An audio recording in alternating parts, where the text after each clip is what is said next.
Okay, greetings, brothers and sisters. Today is Black Friday for me, and it is the first Sunday after Black Friday for you, because that's when this video is coming out. I'm going to do a brief recap of my Thanksgiving, interesting Thanksgiving. I'm going to talk about the country singer Jelly Roll for a little bit in the beginning. It's kind of funny. And Ozempic, there's a whole bunch of stuff going on with that, and some other stuff. Kamala Harris and her pal, Dougie Fresh, doing a holiday Thanksgiving Day greeting.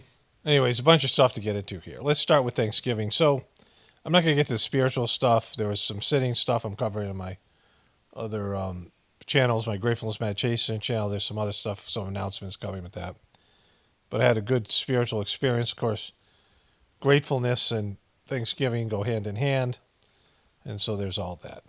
We don't really do holidays so much. We're not into them. We do bare minimum because we're just like, whatever they are. Like, I'm happy every day. I don't need these special days and birthdays and whatever. There's too much pressure on those days. Your good days are your good days. And, it's not really based in, I mean, of course, you put effort into creating good days and you can do things to benefit yourself and your situation. But in terms of, like, some days are just better than other days. Like, it's just that way, right?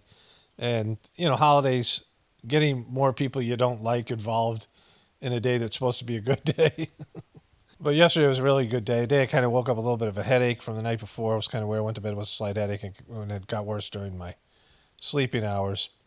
And, it turned out to be a really good day. So I cook the turkey, the mashed potatoes, and make the gravy and the whipped cream. My wife makes a cranberry pie that's really kind of great. I didn't like it at first, but now I kind of love it.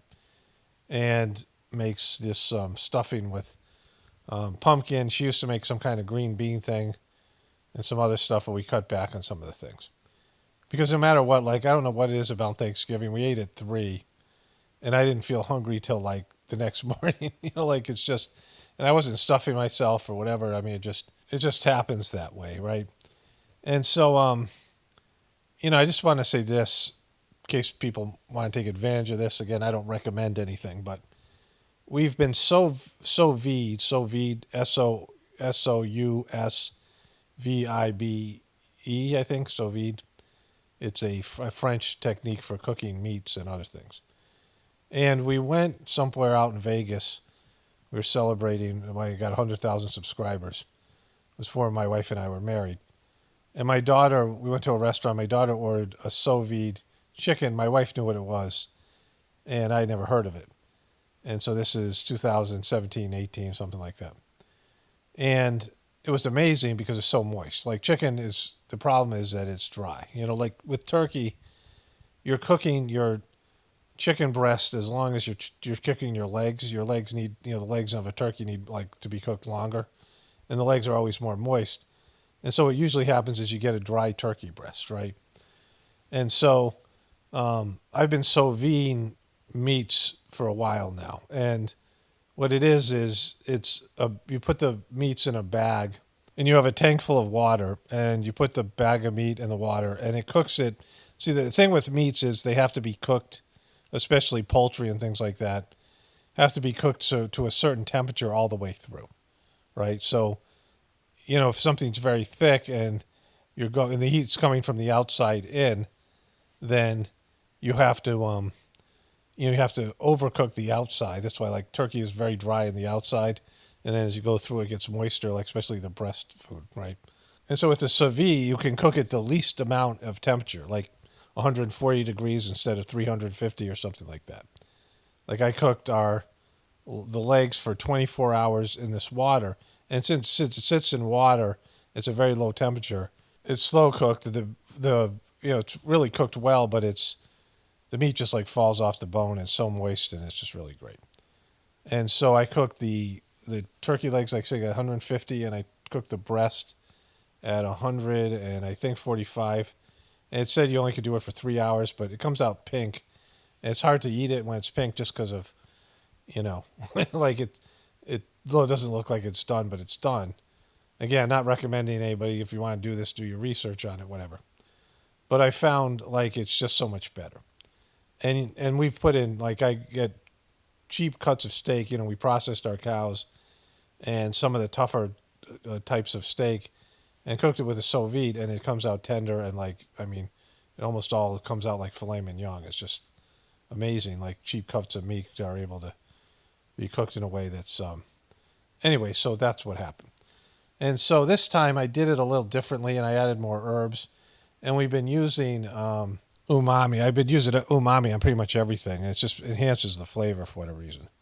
And we had some rosemary in the garden, and we had some garlic and some other things. Like, garlic actually doesn't do well in the sous vide. Like, it doesn't cook well, but like, it was just whole chunks of garlic that were just there for the flavor. And it came out. It was the best turkey that we've ever made. That I've ever made that way. The gravy came out great. Also with the these. I put herbs de Provence and some other herbs that we hadn't done before, and then it all just came out really great. My wife's pie was like the best time she's ever made it. It was one of those things, and we minimized our effort, and it was just wonderful, simple, great Thanksgiving. Also, when I was in Costco the last time, I walked by and they had some rope lights, and I don't like doing decorations anymore. When I was a kid, I used to put up the tree as first. We had a fake tree, and I built it and put it up, and I decorated it because I was, the youngest one. I was the only one who still cared about Christmas, and I used to do it like I used to have the Christmas spirit and just like the lights and all that shit, right? But as I got older and going through with my kids and all that stuff, and my ex's birthday was on Halloween, and celebrating Halloween and her birthday on the same day was like a freaking nightmare, and after years of doing that, I just got all holidayed out. And so I enjoy Christmas lights when other people put them up, right? Like, we used to go and my kids used to call them the shinies when they were small. We go in our big van and we drive around and drink hot chocolate and like look at all the Christmas lights. There's always some neighborhoods that, outperform other places. But I, bought a couple of these rope lights and I put one up in the house and one on front of our front door. And they have all these different settings, it's LED stuff. And they work really well. And it was like, a little bit more festive than normal. But in general, it just felt good. We had some good, just a good day in general. And we did some of the gratefulness meditation stuff. I'm not going to talk about that here, but that's, some changes are coming to that, which is good.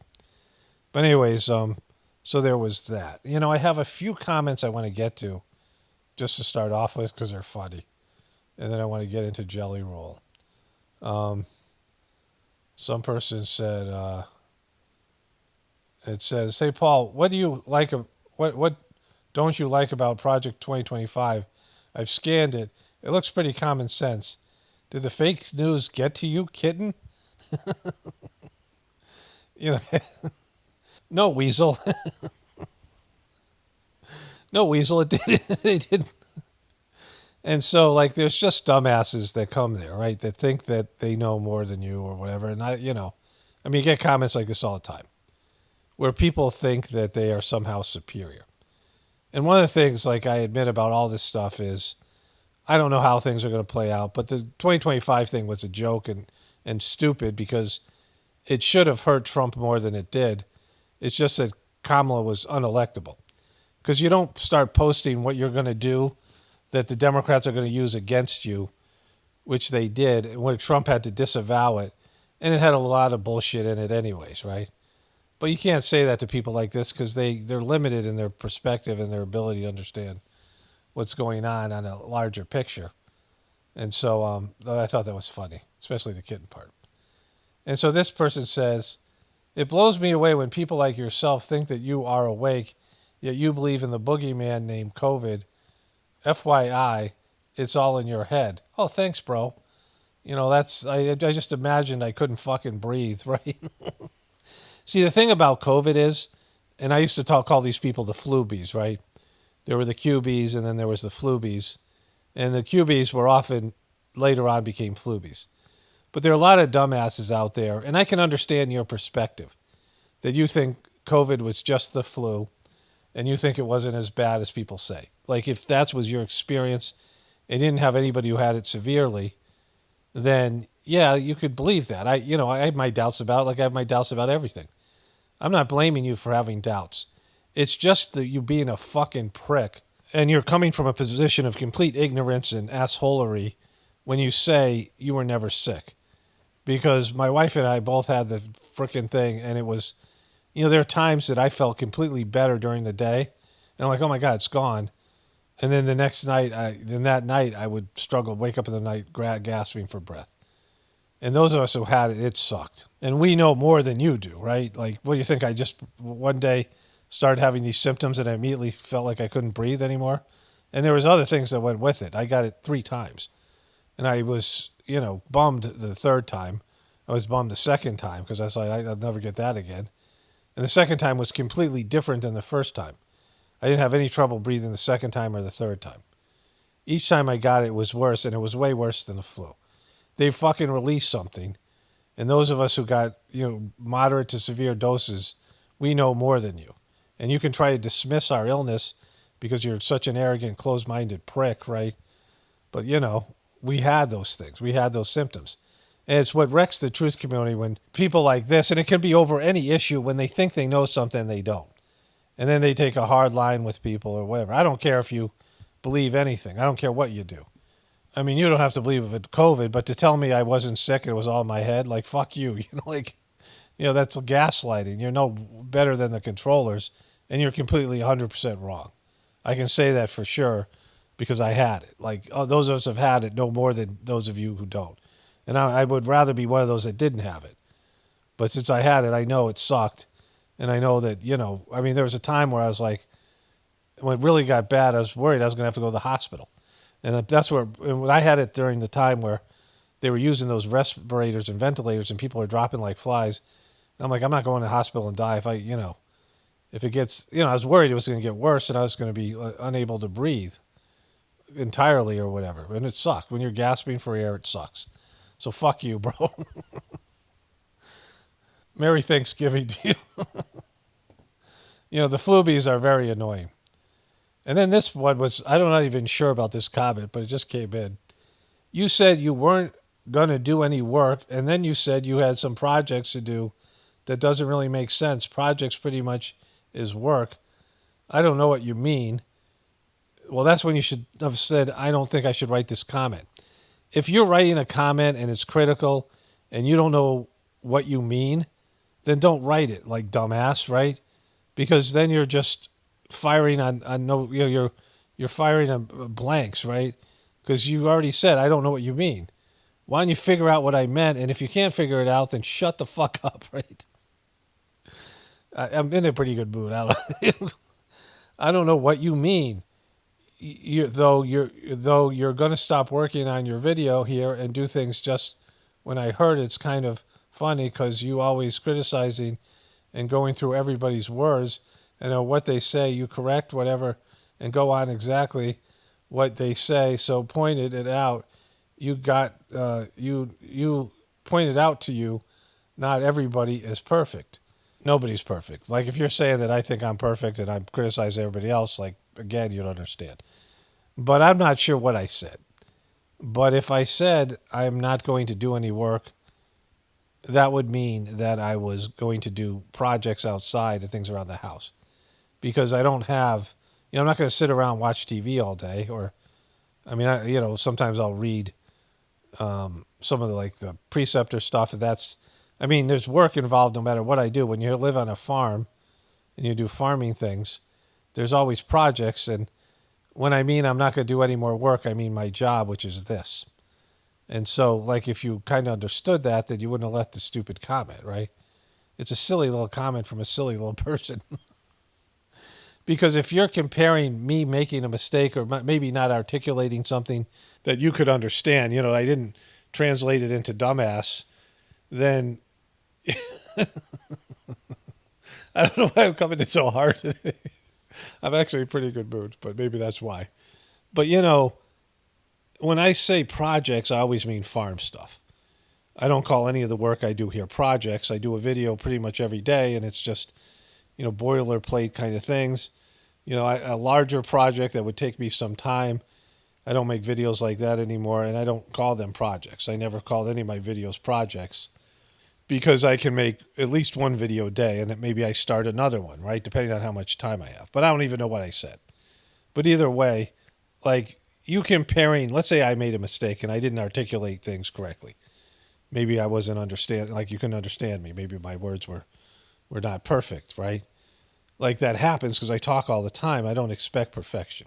But if you're comparing, if you're saying that I'm being hypocritical because I make mistakes too, and that I pick apart people's words, there's a big difference between bombing or droning kids or participating in a genocide or scamming people out of trillions of dollars that cause suffering, or just lying and gaslighting the American people when you either know that you're lying or you're a shill or you're too stupid to be in front of a microphone and you just do whatever you're told to do by your handlers and perpetrate this fraud that we see in front of us than me misspeaking, right? Like me misspeaking, and I make fun of people misspeaking, and I often say, when you talk a lot, you're going to make mistakes. I say I edit out mistakes all the time. I say that even when I make fun of Jojo Magoo, but his mistakes were more based in his senility and other things, right? And so, I'll make fun of Fetterman and guess, he's brain damage and all that stuff. But I say all the time that I make mistakes. Anybody who has a microphone is going to make gaffes.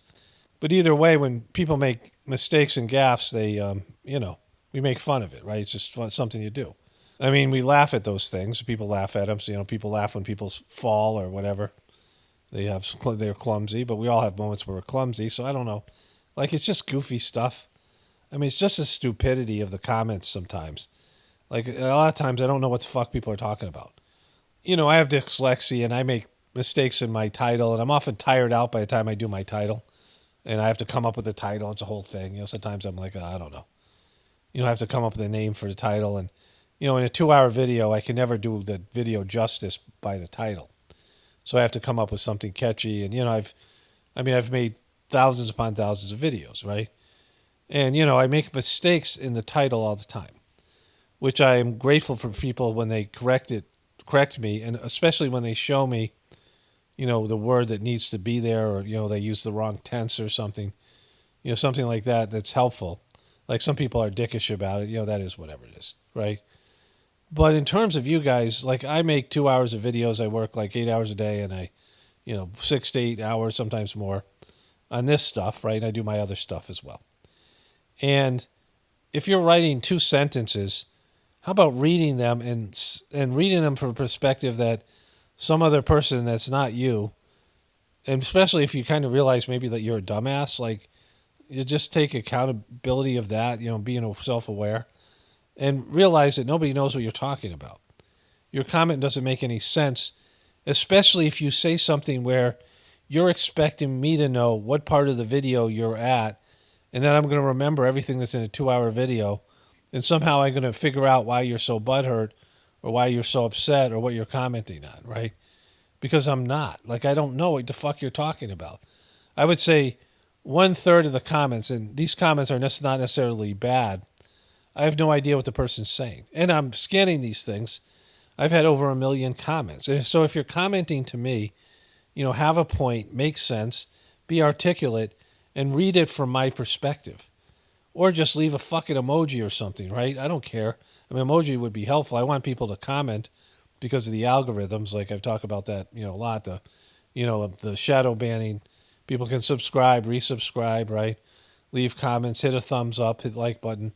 Do anything to let YouTube know if you want to see more of my content. And if you do want to see more of my content, then that's also helpful to you, right? But in terms of like dumbass comments or like inarticulate comments, not just for me, anywhere on the internet, like you're trying to express yourself, you might as well do it well. Like if you want people to hear your thoughts, I mean, that's why you're commenting. You want other people to hear your thoughts, right? That's why people make videos. You want to have other people hear what you're thinking. And so if you're going to do that and you want people to hear what you're thinking, you might as well make it so that they understand what the fuck you're talking about, right? Because that comment is like silly. Like there's no reason for that comment. It's poorly written. It's from the land of dumbfuckistan. Somebody said that in a comment once, which I've always found humorous. All right, with that in mind, let's get into Jelly Roll.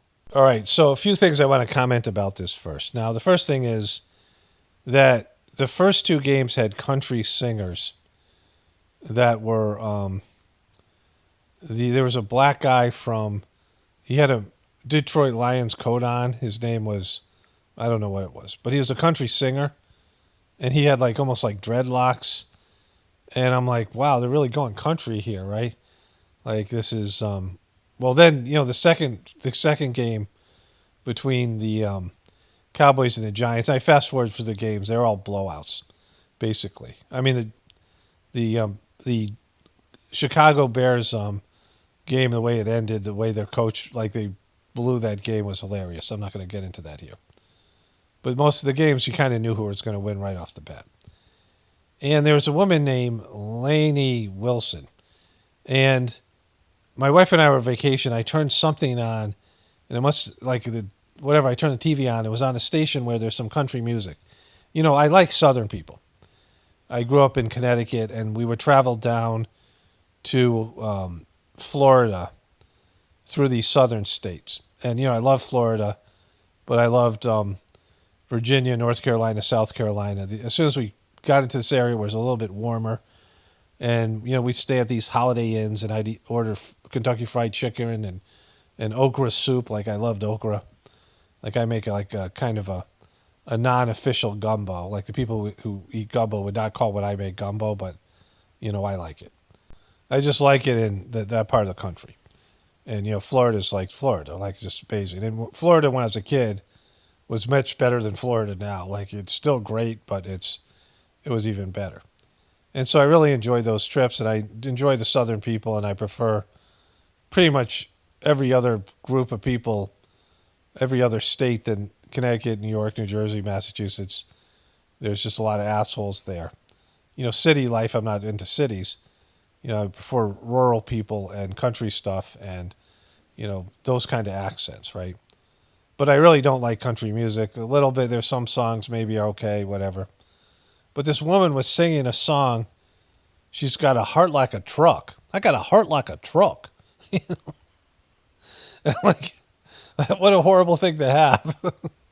My heart is just like a truck.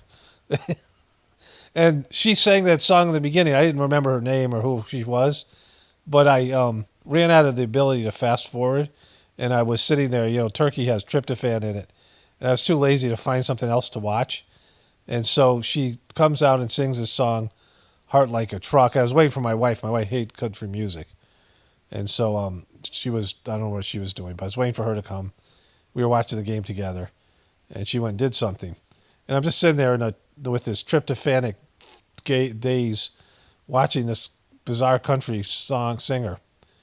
And she brings out Jelly Roll. They roll out Jelly Roll. Now, I knew Jelly Roll did something with Eminem. I think I saw a video on it.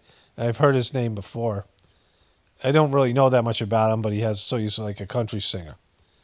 And, I think people just are going to naturally love Jelly Roll. I mean, the name itself, right? And the guy's a big giant fat guy. And so, like a teddy bear. So people are going to like Jelly Roll. I don't dislike Jelly Roll. I don't know anything about him.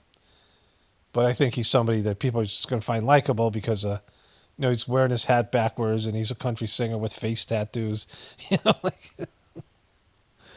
But he comes out and starts singing this song called Save Me. And he has the balls to sing this line. So here's the first part of the line. Will they save my lifestyle? So first we've got to say who. Who's they?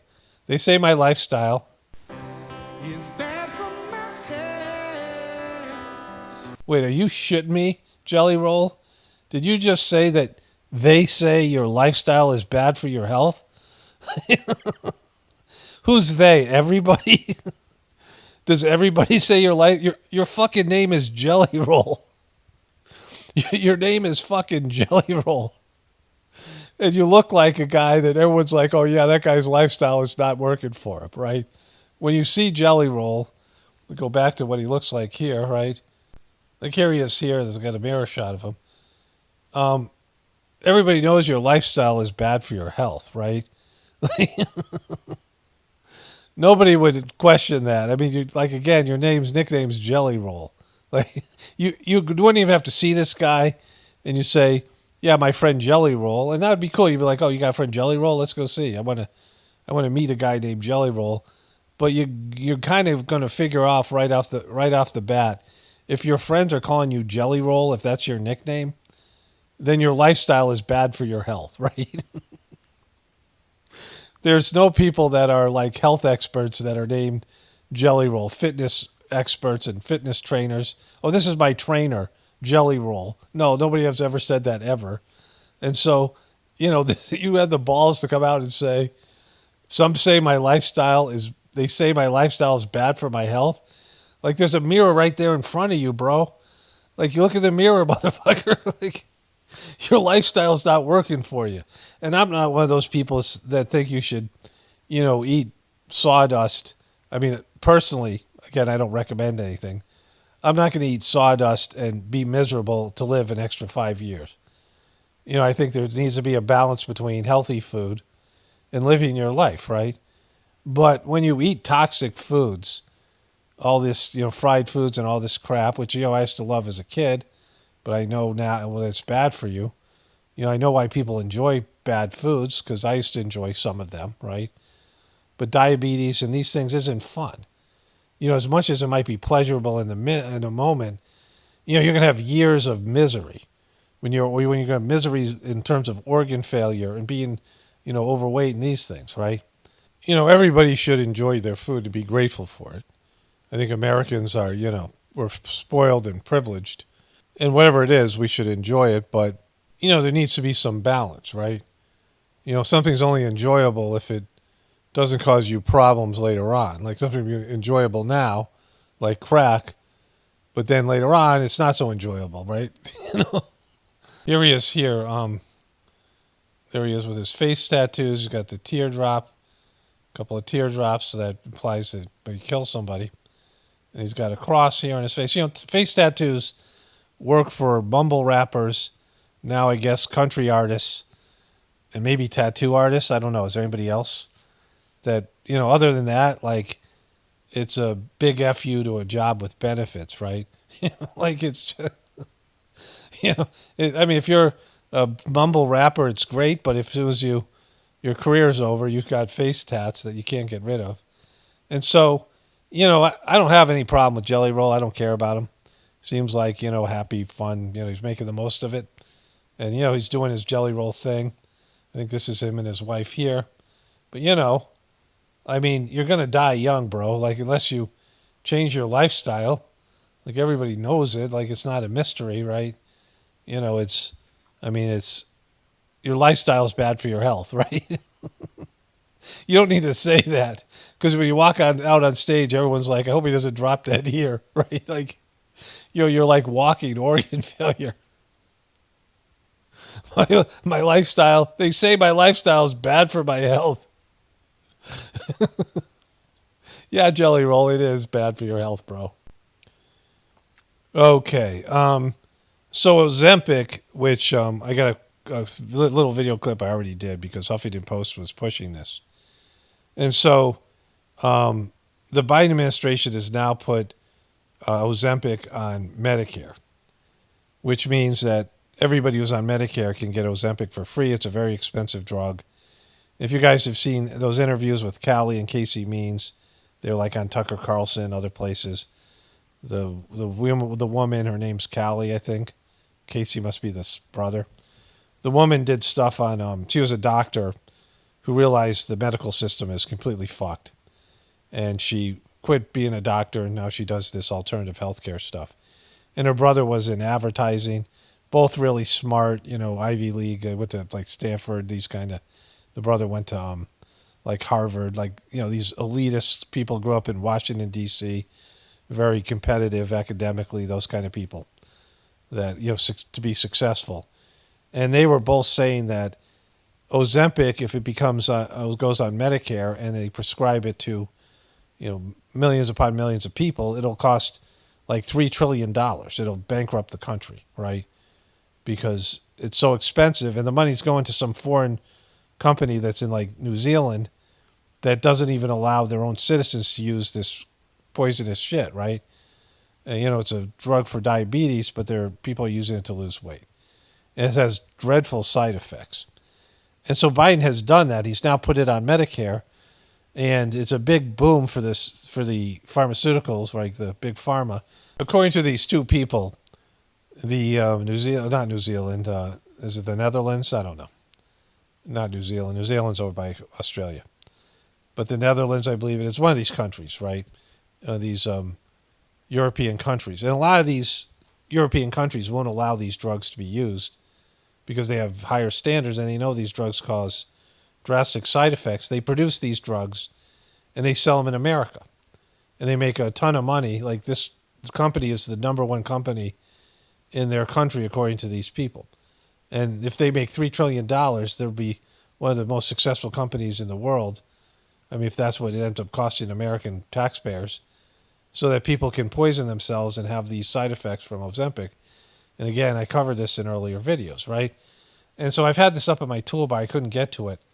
But this guy, well, let's watch him. Hi, this is Charles Young with W News. Governor, I wanted to ask your thoughts on a proposal from the Biden administration this morning. They are proposing expanding coverage of weight loss medications like Ozempic for Medicare and Medicaid patients. I know this is something that a lot of state lawmakers have heard from their constituents that has been discussed, a potential topic for the next legislative session. How do you think we should go about expanding access to these drugs? Thank you. Charles, I don't know how we go about, expanding access, from the standpoint of the cost. But we have got to make it sustainable. We've absolutely got to make that part, a big part of this whole puzzle. But Charles, for all I know about these drugs, they are beneficial in many different ways. Oh my God! So this guy is a Governor Jim Justice of Republican West Virginia. He's been bought off by these companies, right? So if they're going to make $3 trillion, then they can give you freaking $20 million, and it won't even affect them, right? Like if they're going to make trillions of dollars, then they could pay off all these politicians, and the net of the whole thing at the end of the rainbow, it'll save us money. It'll save us money. But we've got so much that we... Okay, so if what I'm hearing is true about these drugs, and I've looked into their side effects, they wreck your gut. Like you just wreck your gut. You're never going to have the same digestion afterwards. And so if that's true, and all these people used to cover this before Big Pharma and this company bought all these people off, right? So if all those things are true and people's guts are wrecked, then they're going to have a lot of other health care issues. They're going to have to be on other medications. They might not be able to work. You'll have a lot of sick, weak people. And at a cost, let's say it costs $1 trillion, even 500 million, or 500 billion, like $500 billion. You could feed everybody organic food in the country for that, right? Like it's just, it's sick. Like think that this thing, which is, you could prevent all these things by changing people's diets, getting rid of processed foods, not even organic food, just healthy food. Low pesticide maybe, but healthy food.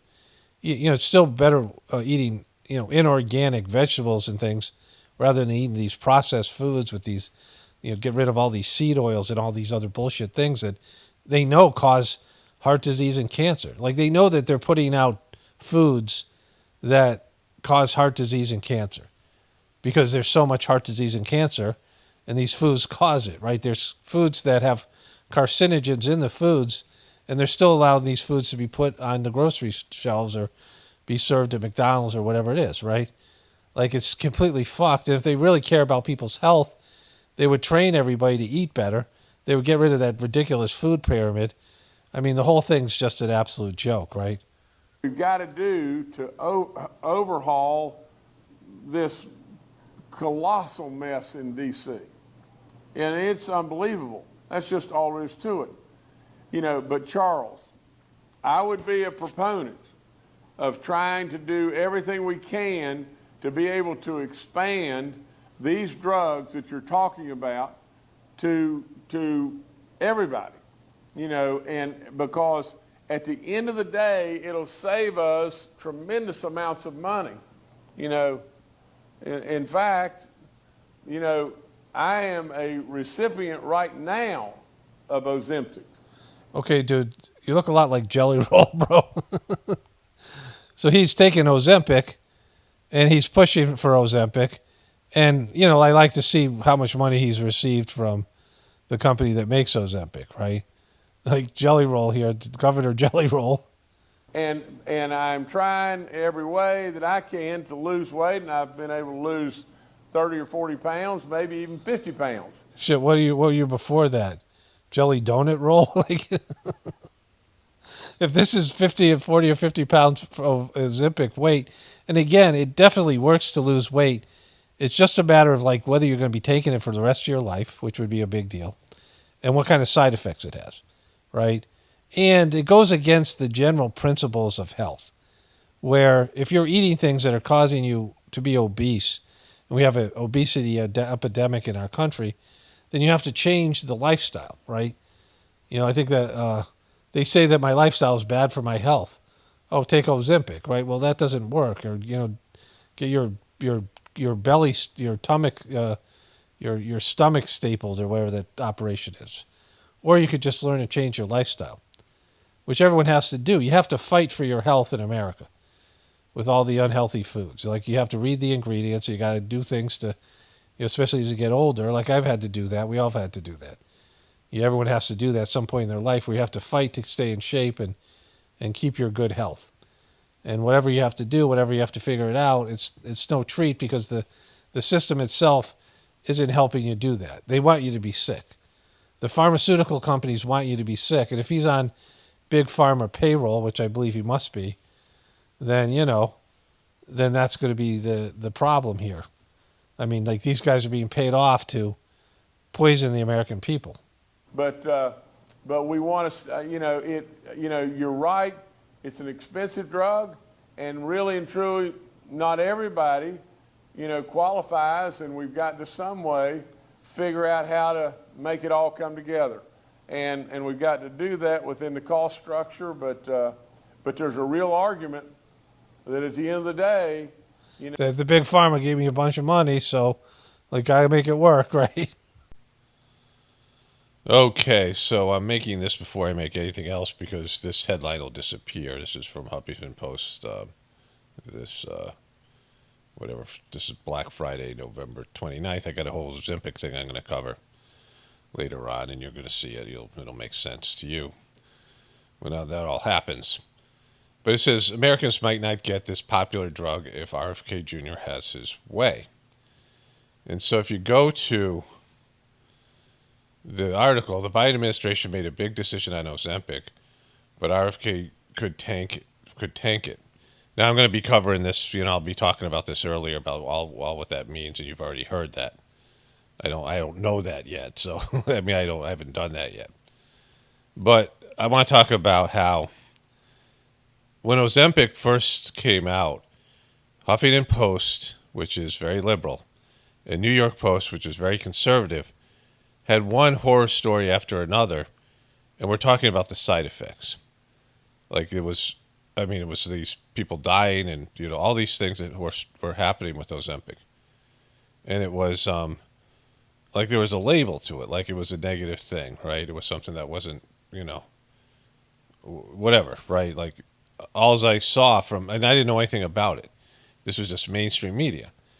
And now, Huffington Post is covering like this thing would be a good thing and it'd be a disaster, like I said.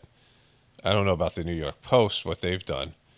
But clearly there's a lot of money being poured into this where they're changing their opinions. When they went for covering this as a negative thing, because there was a lot of these stories before. And then they disappeared. Like, I haven't seen one now in probably 6 months.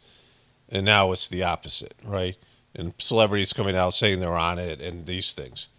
Because there's a shit ton of money to be made here, like a lot, which I've already said. And so let me end this clip here, but I'll keep on going with the audio, with filling in the gaps as we move forward here. Okay, so I found a couple of things about this guy campaign finances, but it was from years ago. Like, it isn't the most recent one, and it was a long list.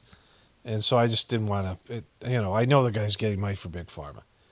And so a monthly supply of Ozempic and similar drugs can range from 936 to $1,349. So $1,300 a month, $1,000, so over around $1,000 a month.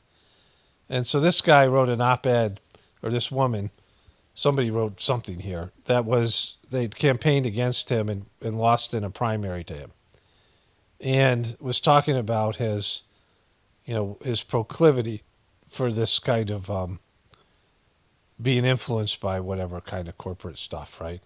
He's a Trump guy. And here, this is when he was governor. I guess he's a senator now.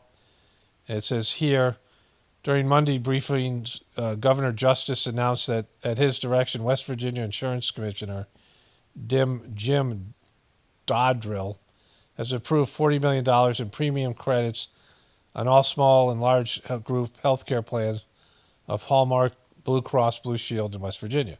West Virginia has one of the highest obesity rates. The credit will help nearly 3,000 small and large West Virginia businesses with the cost of offering group health care plans in the midst of the ongoing pandemic. So this is all the way back in this time in November of 2020. So 4 years ago. And it says here, it says somewhere it'll help people be able to purchase pharmaceutical drugs and things like this. I'm not sure. And here it says, Governor Justice took time to celebrate the early reports on a COVID-19 vaccine currently being developed by pharmaceutical companies. Pfizer indicate that the vaccine may be performing better than expected. And so he was pushing it here. He was one of these people that was a shill for Big Pharma and will continue to be so. Okay, so just to understand this, to put this in perspective, there was 1.2 billion doses of Pfizer, Moderna, and COVID vaccine combined, and it cost the American taxpayers $25 billion, which I don't agree with paying. I mean, I didn't want to contribute to that. Didn't help me. Wasn't something I was interested in, right? But this thing with Ozempic, let's say it costs $12,000 a year per person, which is actually probably on average more. And 20 million people use it on Medicaid, so that's all taxpayer money. That would cost $240 billion, right? And so it could easily get up into the trillions, depending on how much it costs. I mean, if it costs more and more people use it. Let's say 50 million people are Medicare, Medicaid. Okay, so I underestimated my number. So if it's Medicare, right,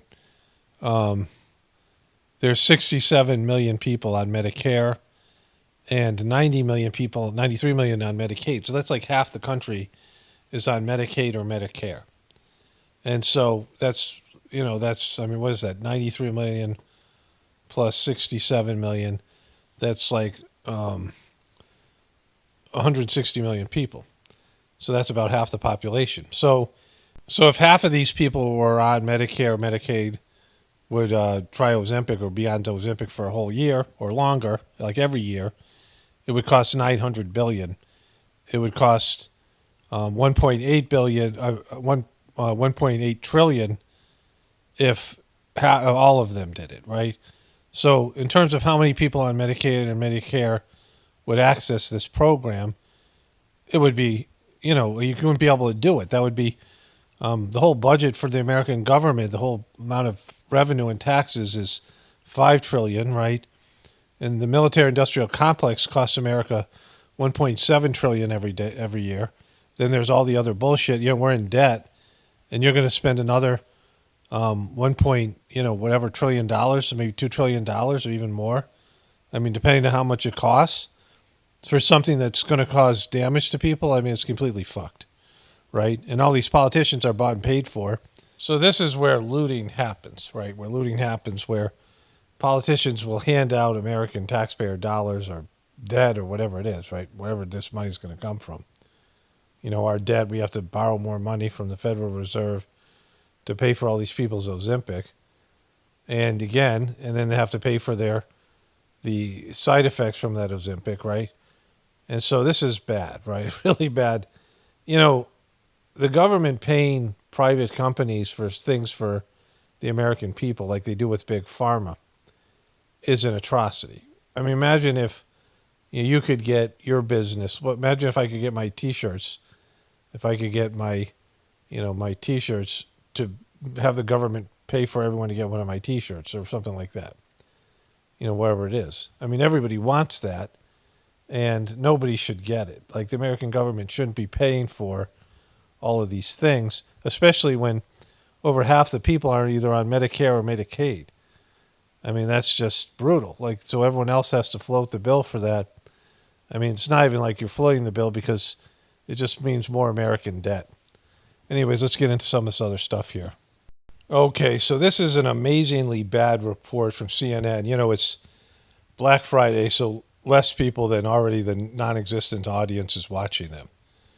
They have all their backup people doing the hosting, and then all their people who are, this might be a cleaning lady, they're just rolling out anybody because everyone else is taking the day off because nobody's watching. And this started off, well, let me just show you the beginning here. Really excited to take advantage of the deals in person. They feel like, maybe they can trust them a little bit more in the mall, things they can pick up and feel and check out in person. So we spoke to some shoppers, who told us that they had come specifically for deals that they could get here in the mall. We can hear from them. Tell me about the electronics that you bought. I'm on an esports team for K University, and so my monitor broke at home. So for me to be able to play, I just need to buy a new one. So. Okay, so I'm just starting here because the big reveal is coming. This is going to take an unexpected or a totally expected turn, depending on how you see it. And so I do a little workout. I go outside and I walk around the pasture, and I did this with my dogs. And it's free. Like, we have a cold front that just come in. It's snowing, and it's just the wind is howling. And I take some weights, 5-pound weights, and I walk around the pasture like one of those goofy people walk with. I'm one of those people now. Except I don't do it where everyone else can see me. I have my snowsuit on, and so I get my body temperature up, and then I come inside, and I do my teeth, and then I do my whatever I'm going to do with my teeth, flossing and things. And I then do more exercise, and I usually turn on the TV. Sometimes I have the TV set to one of these 4K high def fires, we just have this fire going. And it's amazingly, even though it's just a TV fire, it's, it actually makes you feel warmer. It's hot. But I turned on ESPN. I thought there'd be some football on, and there was nothing. So I went to the news channels, and the only one that wasn't on commercial was CNN, right? And so I turned this on, and I started exercising, and it was a really goofy fluff piece, which was just about how people were still going out on Black Friday and not just shopping on, Amazon or whatever. So it seemed to be just about that. In fact, it was just about that. But then they had to shit on Trump because they always do. I got the last one, and so I'm kind of happy. One thing that has been reported is that President Trump has said that he's going to impose some tariffs on countries where some of these products are manufactured. So some of these electronics could cost more next year. Is that something you've heard about at all? Definitely, and I don't like it. I think it's unnecessary. I feel like the tariffs are just not needed. Now, like I said, I was exercising, and I watched about 2 or 3 minutes ahead of this. 132 million Americans expected to shop on Black Friday. There was no talk of tariffs, at least not that I saw. There wasn't anything to do with tariffs. This was simply about people going out and shopping on Black Friday and why they were choosing to do that instead of shopping online, which is what most people do now, right? There still is some Black Friday stuff because there's sales and whatever. And some people just like going out because of the crowds. They it's the Christmas spirit, whatever you people get.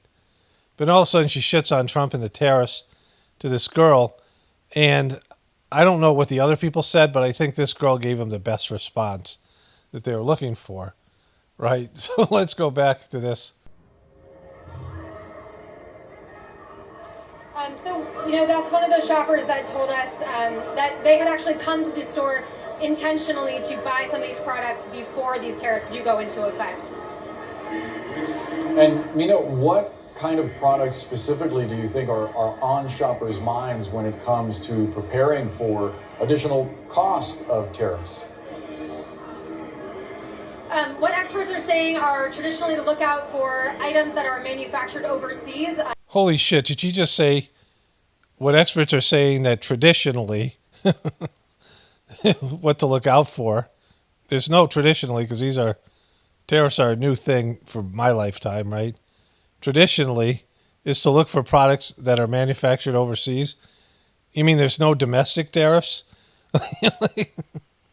That all the tariffs are to do with other countries and overseas? Thanks, Mina. Right? So where did you get your journalistic credibility here? Let's listen to that again. That's just awesome. What experts are saying are traditionally to look out for items that are manufactured overseas in places like China, Mexico, Canada, countries where we can expect that if the costs from tariffs do hit consumers, that they will be potentially upwards of 20%. So things like electronics, big household items, fridges, washing machines, but a lot of electronics, tablets. So that was just horrible reporting. I mean, just abysmal. Like so good that it's so bad that it's great. I mean, that was.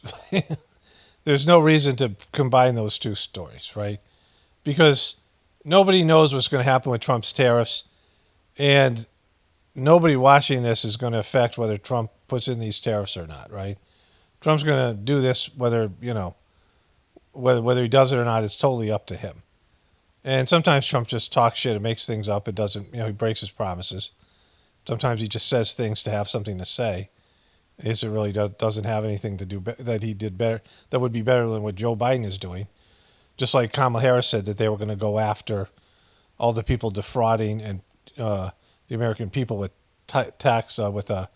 price hikes in grocery stores because she didn't want to admit to inflation, right? Just making up shit. And with Trump, he does it all the time. And sometimes Trump thinks he knows something and thinks it's going to be a good idea, and later on he finds out it isn't, and he just doesn't move forward with it. But I don't know how, if he does employ these things, it'll affect all of us. Because, it'll either drive prices up and also hurt relationships with other countries, or it'll make more American companies start manufacturing things here because the price will be cheaper, and then it'll help create more jobs. But again, it's only for 4 years. And if it isn't something they sustain and you move your manufacturing to America, only to find out the tariffs are gone a few years later and you're screwed, right? So you never know how this is going to go. It's just whatever. But for them to be interviewing people that have no control of the situation, that know really nothing about the tariffs, probably less than most people. If you're out on Black Friday, you're probably not all that well informed, right? And so, it was just incredible, news piece from CNN, its incompetence and its stupidity. Okay, so it's Saturday, November 30th, and this came up during meditation. I want to express it here. About this person's comment, I'm going back to this comment, the QB comment. See if I can find it, because it's buried under here. I think this is it here. And so this person said, it blows me away when people like yourself think that you are awake yet behave in you believe yet believe in the boogeyman named COVID. FYI, it's all in your head. And so, I covered this before when I told people that I had COVID. And there were a lot of people who were regular viewers who called me a shill. And I didn't want to tell people I had COVID because I had it early on, right? I had it in March of 2020, it just had come out, right? And it was probably about 3 weeks after I had it, my wife was like, we know some stuff that would help people. And this is back before the internet started to, not the internet, YouTube, well, the internet, but YouTube started to give community guidelines strikes. First just delete videos, and then give people strikes for giving out any information about what to do medically that wasn't from the official, governmental medical stuff, right?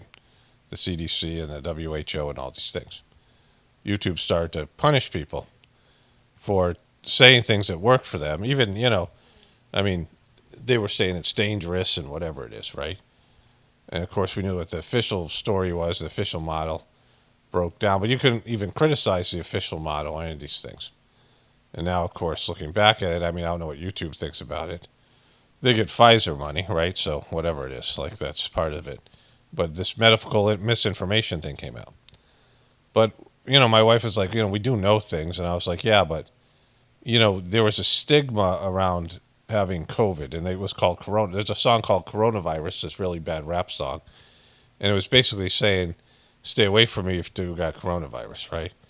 Like there was a fear and, and a whole stigma that you were somebody like who had some kind of like a leper.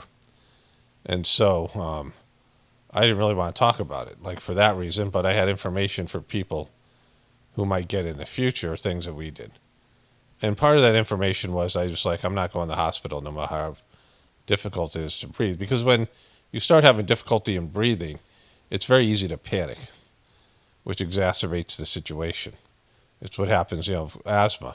In that time, people were going to the hospital, they were putting them on ventilators, and they were dying, like 9 out of 10 people. And it's like some nurses who are now famous people came out, were whistleblowing on this, right? And so I end up telling people that I had COVID and what we did. And I was surprised that there were so many people that attacked me and called me a shill. Like, just like viciously, dumbasses. And, like I was somehow getting money to tell people I had COVID, right? Like it was just stupid. Like I have a small audience here and, whatever. But then there were people who said, I didn't know what I had. I just had the flu. And that was worse. Like there's 2 different sets of people. I don't get offended by stuff, but it bums me out that people that claim to be truthers like this moron that left this comment, even now, like so many years later. It's like there's a Gilligan Islands episode where there is a Japanese soldier on this island. They're on this tiny island, but somehow, it's season 5. There's a Japanese soldier that doesn't know the war's over, right? This kind of thing. Like this is, the COVID thing has been pretty much documented now. And if you're still a flooby, as I named you, for being a complete dumbass. But there's a lot of people in the truth community who are rigid, arrogant, and really stupid, and there's no place in the truth community. Like this person is, let me go back to their comment again. It blows me away that people like yourself that think they are awake, yet believe in the boogeyman named COVID. FYI, it's all in your head. Like it's very obnoxious to say that. But what happens is you have people who they get some information and they're not buying into the official story and they think they're awake. Like this person to say that you think you're awake and yet you believe in COVID and it's all in your head. The person's going along and listening to my video and they have a thing about COVID. They got like their butthurt about COVID, whatever. They, the whole thing. COVID came around and they made their decision about it. Like it's fake. It's just the flu. Whatever. That's why I call them the floobies. And they make their decision. Okay, this is what it is. Like something new is introduced, and we know that we're going to be lied to, right? So the system lies to you. And they're like, all right, I know what it is. I know it's sure. I'm 100% sure in my limited thinking abilities, my limited critical thinking skills. I know what this thing is, right? I know what it is. It's the flu. It doesn't exist. Anybody who thinks they have it, they're imagining it. This is the person's take on COVID. And that they formed this early on, whatever. And they think they're truthers, and yet being a truther is, you never think you're awake. Like you can say, I'm awake to this, I'm awake to that, but no one's really awake. That would mean that you would see reality as it is. And this person's so far away from that, right? And so many people in the truth community are. I am at least humble enough, and I don't know if humble's the right word, reality-based enough to know that I don't know shit, right? Like about all of it. Like, I might know more than you, but I don't know all of it. Like it's impossible to. You can't know God. You can experience God, but God is so vast and God is, the universe. So you don't have the mental capacity to know everything just on planet Earth. Like even the greatest computer, the greatest now AI, whatever, the supercomputers can't retain every bit of information that's available on just planet Earth.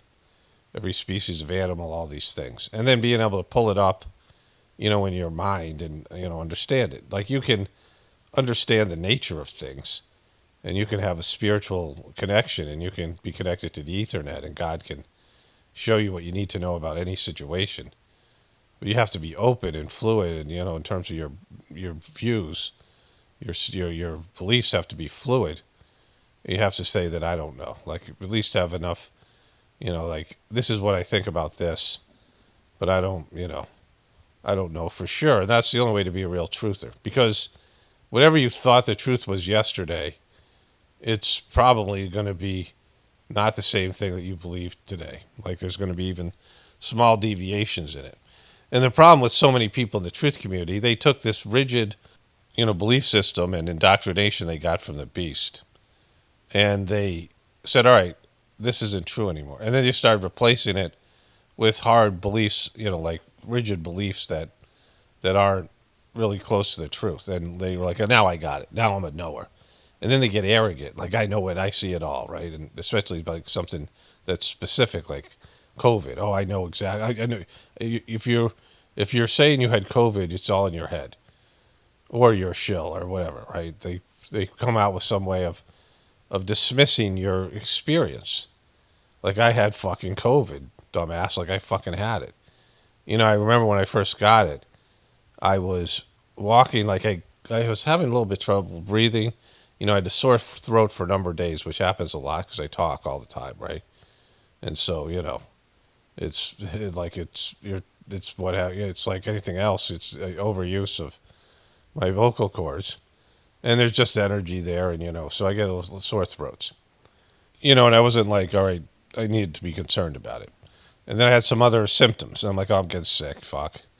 And then I was having trouble breathing, and I freaked out a little bit. I'm like, why am I having... And it was a weird, like, I couldn't get enough air into my lungs. It was like my lung capacity had gone down.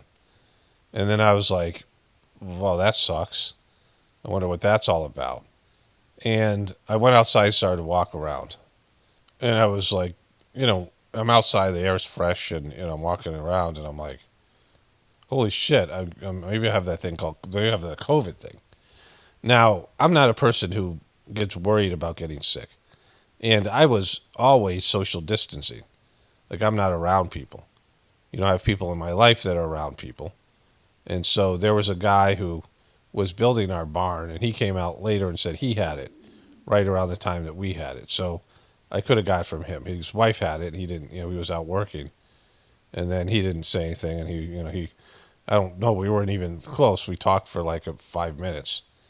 He came out, was doing something on the barn. And then, other people in my life who, have, they're out in the world or whatever. But, I was very low risk. I'm social distance. I stay at home. I go to the store occasionally. And so, I didn't even anticipate I would get it. It was just new. It was brand fucking new, right? And all of a sudden I'm having trouble breathing. And I go look up what COVID is, and I'm like, shit, I got all the fucking symptoms, right? And I think I got fucking COVID, right? And so it went back and forth, and there are some days I thought I was completely over it. Like almost every day I would feel better. And at night I would wake up in the middle of the night sleeping, and I couldn't breathe. You think I imagined that? You think that somehow I fucking, this person, it's all in my head. It's all in your head. It's in your head. It's all in your head. It's just got to be in your head because I know what it is, and I'm God, and I know everything, and I'm really awake. You're not awake. I'm awake, and so since my belief is that COVID is the flu, then it's all got to be in your head. I'm going to dismiss your reality and your experience because you think you're awake, but I'm truly awake. I'm the awake one, and so it's all in your head, right? It's all in your head. And so it's just so arrogant and obnoxious. And there's so many people like that in the fucking truth community who think they know shit, right? That's the whole Flubie, the QBs, all these different people, the flat earthers. Again, the flat earthers, they don't have a working model for flat earth. Like I said, you could be, I don't believe it's round. I don't believe it's rounders. I'm rounder deniers. And at least there's, whatever information you got, whatever, you're using for that belief is a lot more substantial than believing it's flat. The flat thing is just because you're also believing in the, you believe the earth, you say that you're a truther, but you're still believing the fucking Old Testament, which is one of the worst books in the history of the world in terms of its treatment of God. It's God's a demon. Their God in that book is a fucking narcissistic, sociopathic demon that's ordering his people to do bad shit like all the time, like just, and then punishing them when they don't do it right, and telling his people to sacrifice their kids, and doing all kinds of bullshit. Right? That's not what God does. That is not a representation of God. The Old Testament is a horrible book, and it doesn't even really say that the earth is flat. It says God picked up the earth by four corners. And from that belief, they're like, all right, it's not round. Well, it's got to be what it says in the Old Testament. Like you're throwing away whatever modern day science says about the Earth and, time zones, and, we've evolved past the flat Earth idea. Now, when you go outside, it seems flat, especially you live in a desert area, a place without hills or mountains. You go outside, you look down the horizon, you're like, oh, it's flat, right? Like you don't see any curvature. So yeah, that would be how you would perceive it. Like animals don't, if animals thought about the earth, they'd think about it as being flat because you have your small area. But then when you start having plane travel and you see there's time zones and that there's, seasons and that there's less daylight, we're losing daylight or gaining daylight. Right now we're losing daylight until December 21st, and that'll be the day of the least amount of daylight in a month or so, and a couple of weeks, 3 weeks, and then after that we're gaining daylight. Like there's a whole thing there, and your flat Earth model doesn't work. But instead of saying, okay, we are now disproving round Earth, and it could be any number of explanations. The simulation one is the best because we are in a simulation, whatever the shape of the Earth is, right? But in terms of it's not flat, like it's just not. Like that's. So call yourself round Earth deniers, because if you go and watch any one of the flat Earth videos, they're all about disproving the round Earth, and I don't care about any of those beliefs. Like I'm not here to shit on those beliefs, whatever it is, because like I said, we don't know shit. So what difference does it make? What difference does it make? And I know a little bit more than you, right? Like what difference does it make if I knew more than everybody? Like I know most. Let's say I know the most of any person. I'm still a dumbass, right? Like we're still fucking, monkeys, basically. We're like hairless apes out here, and we're not like that far evolved. Like we're, our limited knowledge. Like just because we're more evolved than an amoeba, we're not. That doesn't make us great, right? That we're more evolved than the animals and these other creatures. We have a higher capacity for thinking. I mean, people are complete jokes. We're like, we're with the knowledge that we have, we're wrecking the world, and we've wrecked each other. We've wrecked ourselves, right? I mean, it's just, we're just not doing a good job. We're a failed species, and so, I know a little bit more than Bob. Like I know more than Stan. Whatever. Like it's just silly, and I think that people don't understand my perspective about that. I'm not thinking like I'm some great knower, right? Like I was just listening to my. Yesterday, I was trying to find out the video. I had a dream about where I was made a preceptor again by the third master of the system. I was unmade a preceptor, and then this thing happened with Dodgy, and I was doing a whole thing. I had this kind of over Thanksgiving, this whole kind of thing. I'm rereading one of these preceptor books for whatever it is, right? And so I wanted to rehear that video, and I took down all my journey series. They copyrighted me the whole thing with Heartfulness because they got butthurt and whatever, and they suck, and the criminal organization, a cult, that used to be this great spiritual organization that I was a part of, and I had to re-listen to a long, me explain the stream, and I was like, oh my God, this guy won't shut the. I was like, listening to myself saying, oh my God, like. No wonder they say I'm rambling. Like I was getting irritated, because and it was maybe important to me at the time what I was saying, but I was looking for a specific, whatever it was. And, I'm not a fan. I've said this before. I'm not a fan of my own stuff, right? Like I I would have trouble going back and re-listening to all this stuff, even though it documents a lot of whatever's going on with me at that particular time. And so it'd be important for me to see the differences in my belief system and how I am as a person.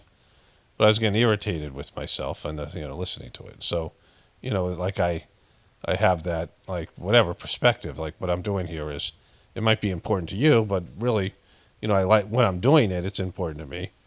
It's important for me to make these videos. But I don't, I don't know what value it has for me or anybody else. But if it has value for you, it's great. Like, if you're getting things out of it, then wonderful. I'm glad you're finding something worthy, that's worth listening to here, right? But, in the grand scope of things, we're just feeling around in the darkness, because human beings have the ability for lies and deception, and the whole system is Maya, it's illusion, because we're not third dimensional beings. We're something else. We're a soul. Our soul is, our life is, a human being is a fraction of our life in terms of the time, a decimal point of the amount of time that we, and time itself is illusionary. Like, we have linear time, right, in terms of physical reality. But time in the spiritual world is non-existent. It's a dimension, it's a fourth dimension that you can go beyond, at least in terms of the linear aspect of it, where it starts to some place and it ends somewhere else. Whereas a person who's beyond the fourth dimension of time can go to any point on the timeline, right? That across the entire history of the lifespan of the universe, material and etheric, which is more important, is the etheric one. It's called the causal body, our soul, in the ancient yogis that understood these things, because the causal body is what creates this physical vehicle that we live in this third dimensional video game, a simulation that we're in, right? Whatever it might be, whatever you want to characterize it as. And we have this life that we're entrapped in this body. And, I was thinking about this morning, when I die, and I'm pretty sure I'm going to have to come back here at least one more time, but maybe multiple times. And I was thinking about, like, where I got to now. Like, I just kind of understand life, like I'm functioning as a full functioning person, like as good as I'm going to be, where I still have some physical strength. My physical body's wearing down. I'm getting older. But I just get it. Like, I just, whatever my life is and whoever I am as a person. And it took me 60 years to, as you move along in your life, you start finding things inside of you, like programs get activated, right? Whatever it is, like your programs for how you do things, like cooking food. Like I started cooking food when I was, I could make a peanut butter and jelly when I was probably like 10, 8, 9 years old, whatever. I could make some eggs. I took a home ec class when I was in high school. I learned to cook some things. I could make salads. I could make omelets. I learned some basic cooking. And then I waited tables and I learned stuff from the cooks and the chefs and, just learned food stuff, waiting tables, right? And then I, learned stuff as I became, as a single person out there. My brother was eating macrobiotic food. I learned how to cook some of those things, right? And then, I learned kind of just a basic understanding of how food works during that process. Then my ex got sick a lot, so I took over making all these foods, some of the things that she used to make. And I learned things. I picked up things from people over the years, things that they made, dishes they made. And I learned how to, learn the framework. And then, when I came back from India, this is like 5, 6 years ago, I was able to use the internet and I was able to start to recreate. I'd go to a restaurant and eat something and I'd be able to recreate it, usually healthier and better than what we ate at the restaurant, right? Like I just talking about sous vide in the beginning of this video. Like, you learn how something's done and then you can just do it yourself. And then there's all this information on the internet, recipes and things or whatever. And so, like, it took me 60 years to learn how to really cook food the way, and then what kind of food's good and, getting rid of seed oils. And just over the years, like my wife said, my wife found out about the seed oil thing. She watched the video, whatever it is. And we were like, oh, these are horrible things, So even if you're if you're eating organic food, but you're eating organic canola oil, you ain't eating healthy, right? So there's a whole thing there. And so 60 years it took me to do that, right? And you have to go through all this shit when you're a little baby, where you come out, you don't know shit, like you can't, you're pooping in a diaper, and you can't sit up, and you can't crawl, and you can't feed yourself, and you're just like this worthless little thing that's, luckily for you, you're cute, that people want to keep you alive. Like, so, like that's, and then you slowly start developing skills. You learn to walk and talk, and, and you have maybe multiple lives. Maybe you've had, maybe you've been alive for thousands upon thousands of years, maybe a million years. Maybe your soul has been doing this over and over again. There's a guy, the autobiography of Yogananda, I think his name is, autobiography of a yogi. I didn't read the book, but one of my friends who did Saj Marg, the meditation I do, read the book. And he was aware of, like, being a baby, like when he was a baby, he was a toddler. And he knew he was, like, much more, like he knew that all these things existed inside of him. But you have to wait till life pulls them out of you. You have to grow up and be a kid in the shitty world, and, maybe even a worse world in the future, definitely a worse world in the future. And you have to grow up and, deal with your stupid parents. Well, you're often going to be more evolved than, like in, like his case or whatever, and maybe even my case. And certainly this life, I was more evolved than my parents, right? Like I was farther along on the trajectory of spiritual development. Whatever it is, like I was certainly more involved than my dad, and my mom too, as well, in different ways. And so, you have to deal with these people who and even if you're not more evolved, like you have to deal with your shitty parents, the shitty world, whatever it is.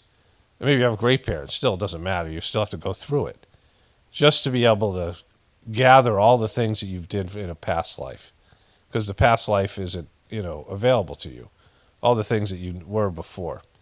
And you have to go through it just so that, like, you can get to age 60 and realize you're going to die soon, right? And you have to come back and you have to do it all again. And, like, it's just, like, I was aware of that. Like, it's just, it's painful to think that I'll have to go through all that stuff again in a world that won't be uninhabitable, but it'll be less than, it'll be not as conducive for material life. It'll be harsh living conditions. Just before I said this line here, that line I just said, my microphone went out. Like I have a little Bluetooth thing that's plugged into my laptop, and it has a blue light, which means it's on, and 3 green lights, which means how strong the signal is. And the 4 green lights that are always on. But sometimes it flashes, so I try to keep an eye on it. And I also have, when I look at the microphone, it tells me how much battery life I have left. But the battery lasts about 3 weeks, unless sometimes I leave the microphone on and I walk away and I come back hours later and I'm like, fuck, and so, but sometimes the batteries go out and I'm not aware that it's close to it, and I'm just talking away and it's not recording, which is just a metaphor for all these things, right? And so, going back to this person, like this whole thing that I'm saying here, there's the mysteries of life. And, you have rigid people in the truth community that develop, rigid beliefs based in their replacement beliefs, right? You had beliefs before that were based in the system. And then you start questioning the system, which is a good thing, because the system is, lies upon lies. Like you have the illusionary world of this whole, physical third dimensional reality. And then you have the liars, everyone lying, people are all liars. And then you have people running the system, and then the lies that built your current system, and the lies that uphold the system. And the truth is kryptonite to your system, right? To the whole, the whole official story. Because the truth will bring down your whole system.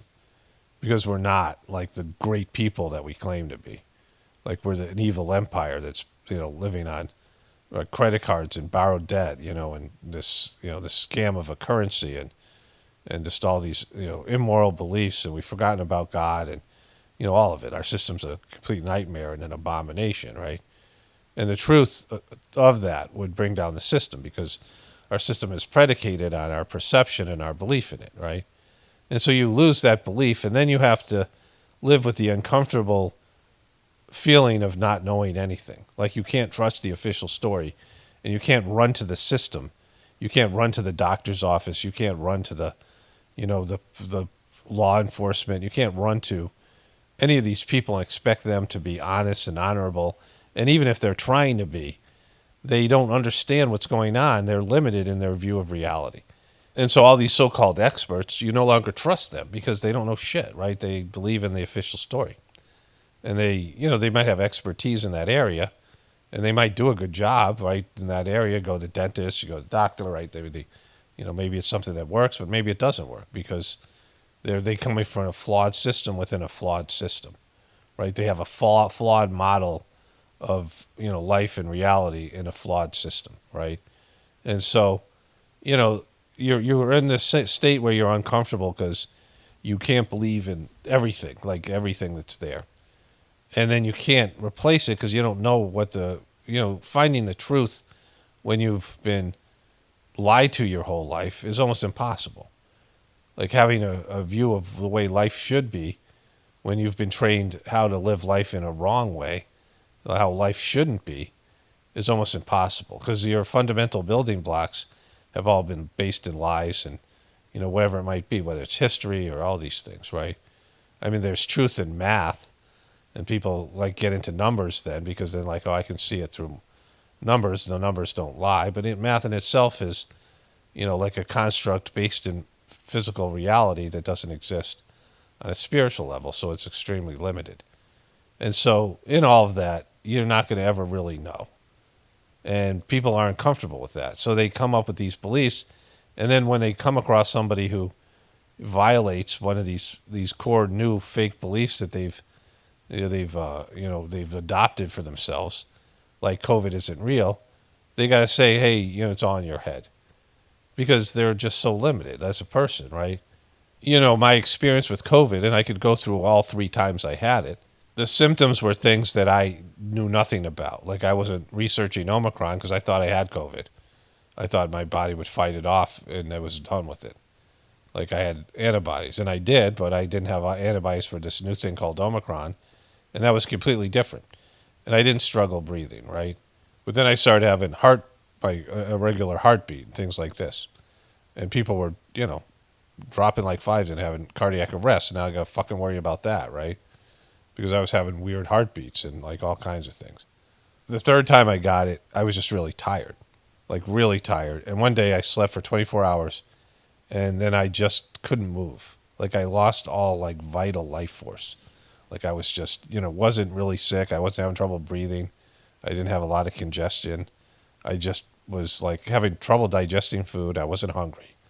And I was just really weak and just like I just didn't care about it. I was like, oh my God, I've lost all vital energy. Like I'm just completely like dead. Like I was dead. And it was the best of the 3 COVIDs. But, it was bad that one day. Like I just couldn't move. I had no motivation. I couldn't just get up. I was just so weak and tired, and like I was just, And then I got better. Like the next day, I was like better. And that was, But that one day sucked. Just from a standpoint of being like almost in a coma. Like I was, like I just couldn't. I didn't want to watch TV even. Like I didn't want to. Like I just laying there dead. Like just I didn't have the energy like to get up to go to the bathroom or get a drink of water. Like I was thirsty. And I was like just laying there, like whatever. And so my wife also got sick at the same time, and she had different symptoms. Like some of the times I think she got sick first. I got sick first for the first COVID, but we went through it together, and we had these various symptoms. And she had like issues with the breathing thing when she got emotionally stressed for a while afterwards. Like we both had lingering things from COVID.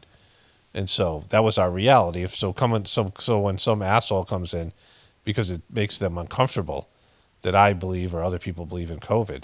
Like it's okay, you believe it's the flu, fine.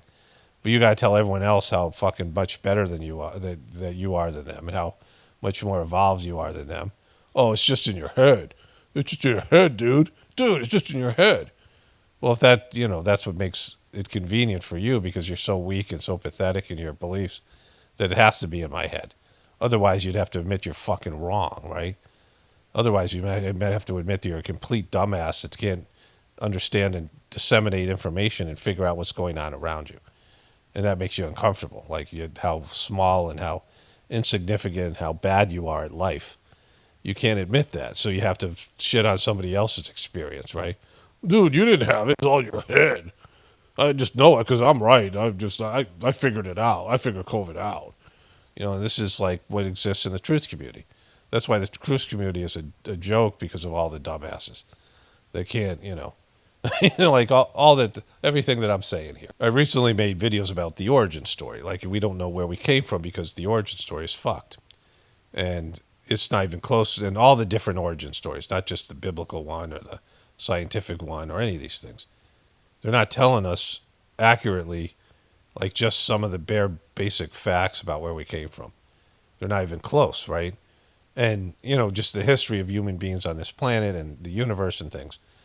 And so, like, it's hard to, when you've been lied about, these things, like if you believe in the stork, right? Imagine if you still believe that the stork brought you.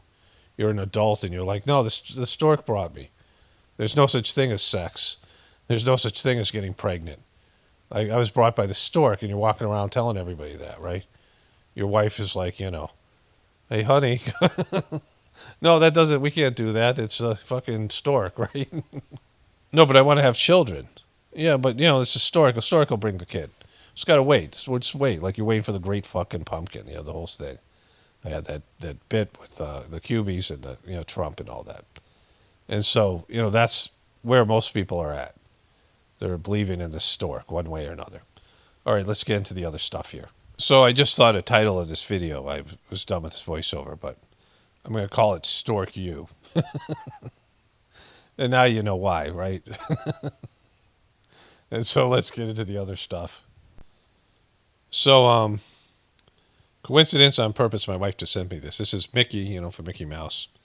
This is a Mickey Mouse cup. And you see there it says Wicked, which of course is not a coincidence, because we know, like, there's just this weird stuff that we've seen with Disney and all their subliminal bullshit and all of it. I was talking about Disney in my last video. And Mickey Mouse, Walt Disney, let me switch over to, let me find an example of that. So in Walt Disney's name, there is a 666, right? There's a 6 here, there's a 6 here, and there's a 6 here. And so in the Disney films, see a 6, 6, 6, 6. And you can say, well, kind of, that's not very specific, right? But then there is a place where they highlight it, like right here. This is the 666 art, right? They have this here, art of Disney. And they have the 3 6s, right? It's because, like, this is his signature thing that he makes these things like this. But they have 3 6s right here. And why would they highlight that? When it's, the 3 6s is the mark of the beast in the book of Revelation.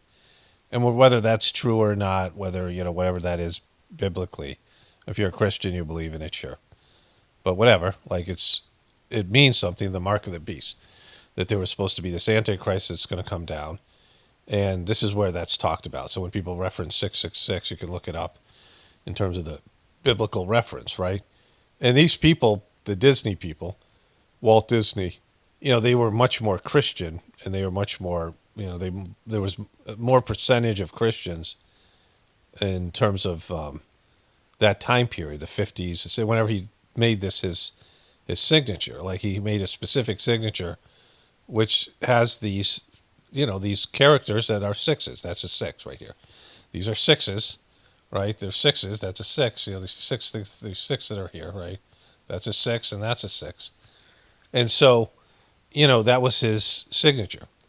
And just like with the subliminal sexual things that I showed you in my last video where I talked about Disney, if there are things that can be construed as, pedo stuff and subliminal sexual stuff, and you're putting it in, videos, like there's that, one where in the Little Mermaid, that the priest in the Little Mermaid is getting a hard on, right? So here's the Little Mermaid, here's the guy, and there's his boner, right? Or whatever that is.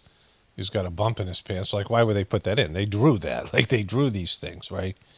And so if 666 has the, this is how people know 666. And there's so many people who are Christians that also go to Disney World. In fact, a lot of people who are that kind of person, the kind of people that would be like, consider themselves good Christians, also really like Walt Disney. Like Walt Disney's like baseball, hot dogs, baseball, apple pie, and Chevrolet. Like these things, these American iconic things, the happiest place on earth. And it's for kids. It's supposed to be the most kid-friendly, kid-great thing out there. And why would there be a 666 in his name, right? Or why would they have these sexual pictures? So there's this one for Mickey Mouse. This is supposed to be her dress. So this is Minnie Mouse's dress. And it's a weird dress, right? So why would that be that like that? That's what it looks like right near Mickey Mouse's mouth, right? So like this blue dress thing that looks, like a dildo's going into his mouth. And so why would that be? Like, oh, I just made a mistake when I drew it? Like, we drew it wrong. I don't know. It just came out that way, right? Okay, but it happened with Joe Camel. Joe Camel with the, I'm not going to show you pictures of that, but that is a phallic symbol on Joe Camel's face for Camel cigarettes. And so, I mean, think about, like, there's so many of these things that are so-called coincidences. There's either a pedo symbol or something else. I'll show you a couple more of these. So this is a Lion King poster, right? It looks like a woman in a bikini, in a thong. And so, like this is the actual picture here, and this is his nose, right? You pencil in those lines, and what do you have, right?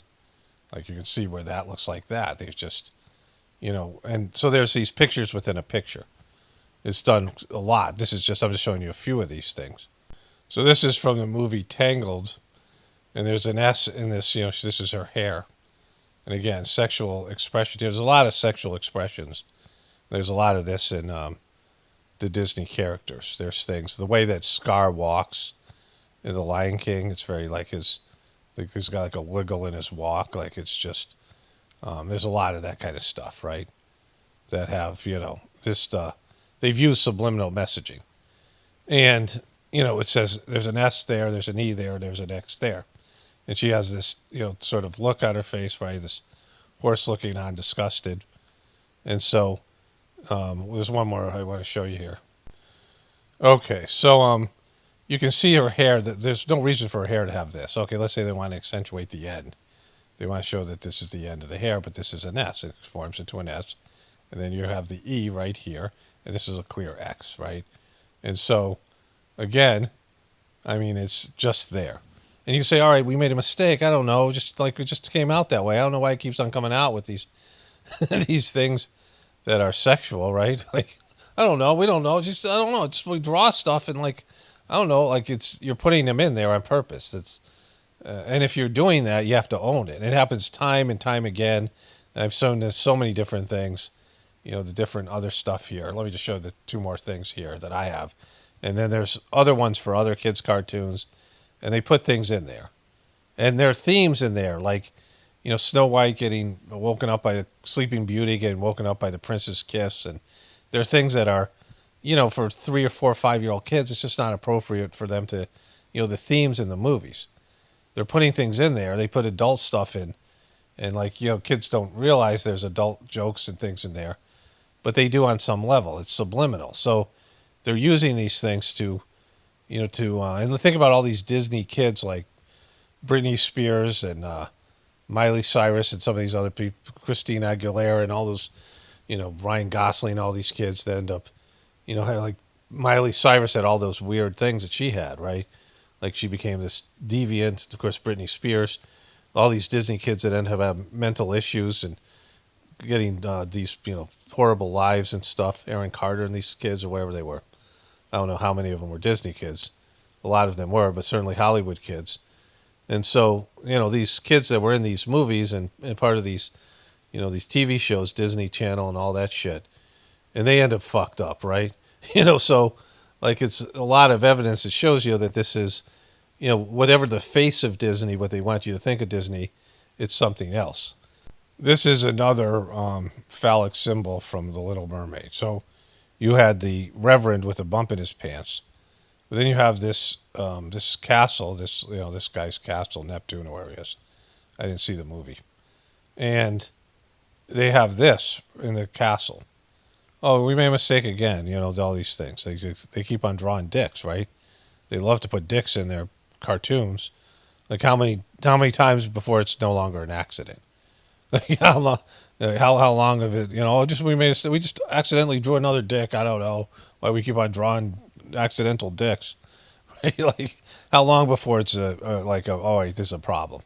We're doing this intentionally. How long before it's like, yeah, we're putting dick-shaped objects in children's literature and children's TV shows and movies and things.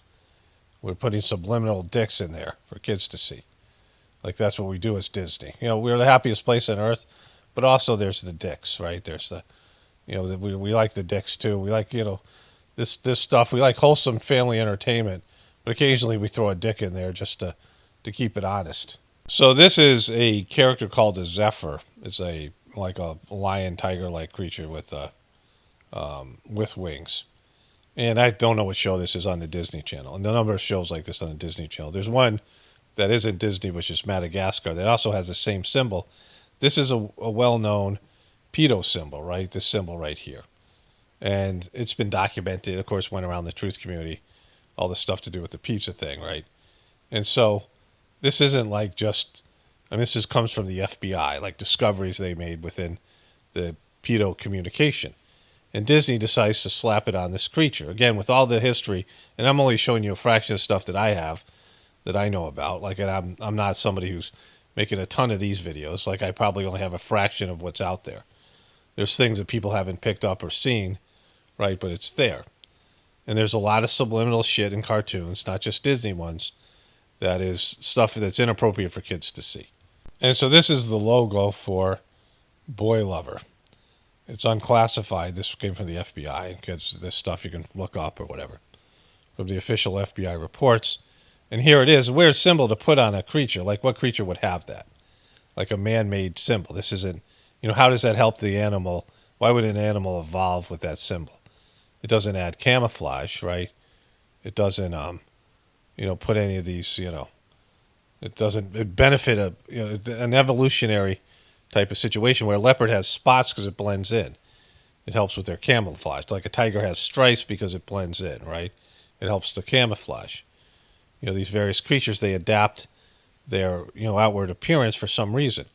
Why does having a boy lover symbol on on some sort of mystical beast that's a flying tiger or lion or whatever it is, that's like the big head honcho, the kind of superhero-like creature. I mean, again, I'm just going from what I see in the various pictures of this show, that this is like a kick-ass character in that show, and he has boy lover on. He's a boy lover. Okay, so why would that be there? And it's not just on, it's on a variety of other creatures that are there. So this is a video I made on the Pope's. See, the Pope has the same symbol here, right? The exact same symbol on his robes. And this video is called "The Pope Says He Misses Pizza." And apparently he said it here, that he misses pizza. Predicts he won't be Pope for long, says he misses pizza. And so this was when the pizza thing was just going around. And there's the symbol here, right? And so, is it just all a coinky dink? They just happen to like this symbol that pedos have embraced as a boy lover symbol that's documented by the FBI in various places and all these things. Is it just a coincidence? They just happen to do this thing and put it, on somebody who's got the history of an organization of boy lovers, right? Or the Disney stuff and all these things. So, it's just obviously intentional, right? And so if it's intentional, then what the fuck, right? Like, what are these people and what are these organizations that are doing these things intentionally? So here's this guy, Shabuzi, going back to this came up on my phone. So this is more to do with symbols, too. Here is CBS. Halftime show powered by Verizon. Verizon, oftentimes it's powered by Pfizer. And they do that Illuminati eye thing there at the end here. I mean, throughout, but There it is, and then it just flashes there at the end, right? And so they come out with this guy who is a country singer, but he's a African American guy who has kind of dreadlocks things going on there. And so, and I was thinking, when did they schedule these two country performers? Now, it was two different networks, and it's going back to a more Republican traditional theme. And this could last for 2 years. It could last for 4 years. It could last for 1 year. They've put a halt on the liberal agenda. There's pushback. That Trump ad that they showed that Kamala Harris is, would want to have taxpayers pay for the transitions of prisoners, right? That was just, that was the biggest ad of the campaign. Everyone knows that, right? Pushback against this whole woke agenda. But how long will it last? And when did they do this? Because there are some ads. There's a truck ad that had a little bit of that stuff in it, like the liberal woke stuff in it for Chevrolet. And there's a few other ads that still, the ads are still putting, having this agenda that's out there, putting this kind of stuff in there, the liberal agenda. It's like they didn't get the memo, but these networks went with country singers. And there's a, connection between football and the South. Of course, college football is a big Southern thing. And yet, I've never seen two country singers in back-to-back, halftime shows on Thanksgiving. I can't remember ever seeing any of them. I don't remember the stuff, so maybe it happened before. But it hasn't happened in some years because they've been pushing a liberal agenda, right? The halftime show with the Super Bowl very seldom is a country singer, even though it's really big in the South and in the rural areas football is. It's more a conservative sport. But it seems like they know that there's a swing back towards this stuff with, now that Trump is endorsing it and the American people are kind of pissed off by the liberal agenda. And so they put a halt on it for a little bit. Okay, I probably should have led with this story. I was in the front and it just got moved back by other things. But Pam Bondi says students who protest Israel's genocide of Palestinian people should be deported. Pam Bondi's call for deporting students regardless of their citizenship status. And so these are for Palestinian students here that would protest because their families are getting slaughtered, not just in terms of being killed, but also have no water, have no electricity, have no internet, right? Live in fear, bombs going off by their houses. I mean, the ones that are alive are suffering because Israel wants Gaza. The Israeli government wants Gaza. Trump's new AG calls Palestinian supporters ignorant children. So anybody who's protesting Israel should be deported because Israel is more important than America and Americans' rights, or anybody who's a citizen here is, she said is, what was the word here? She wants to crack down on pro-Palestinian protester, and she says they're ignorant. What was the word that I used there?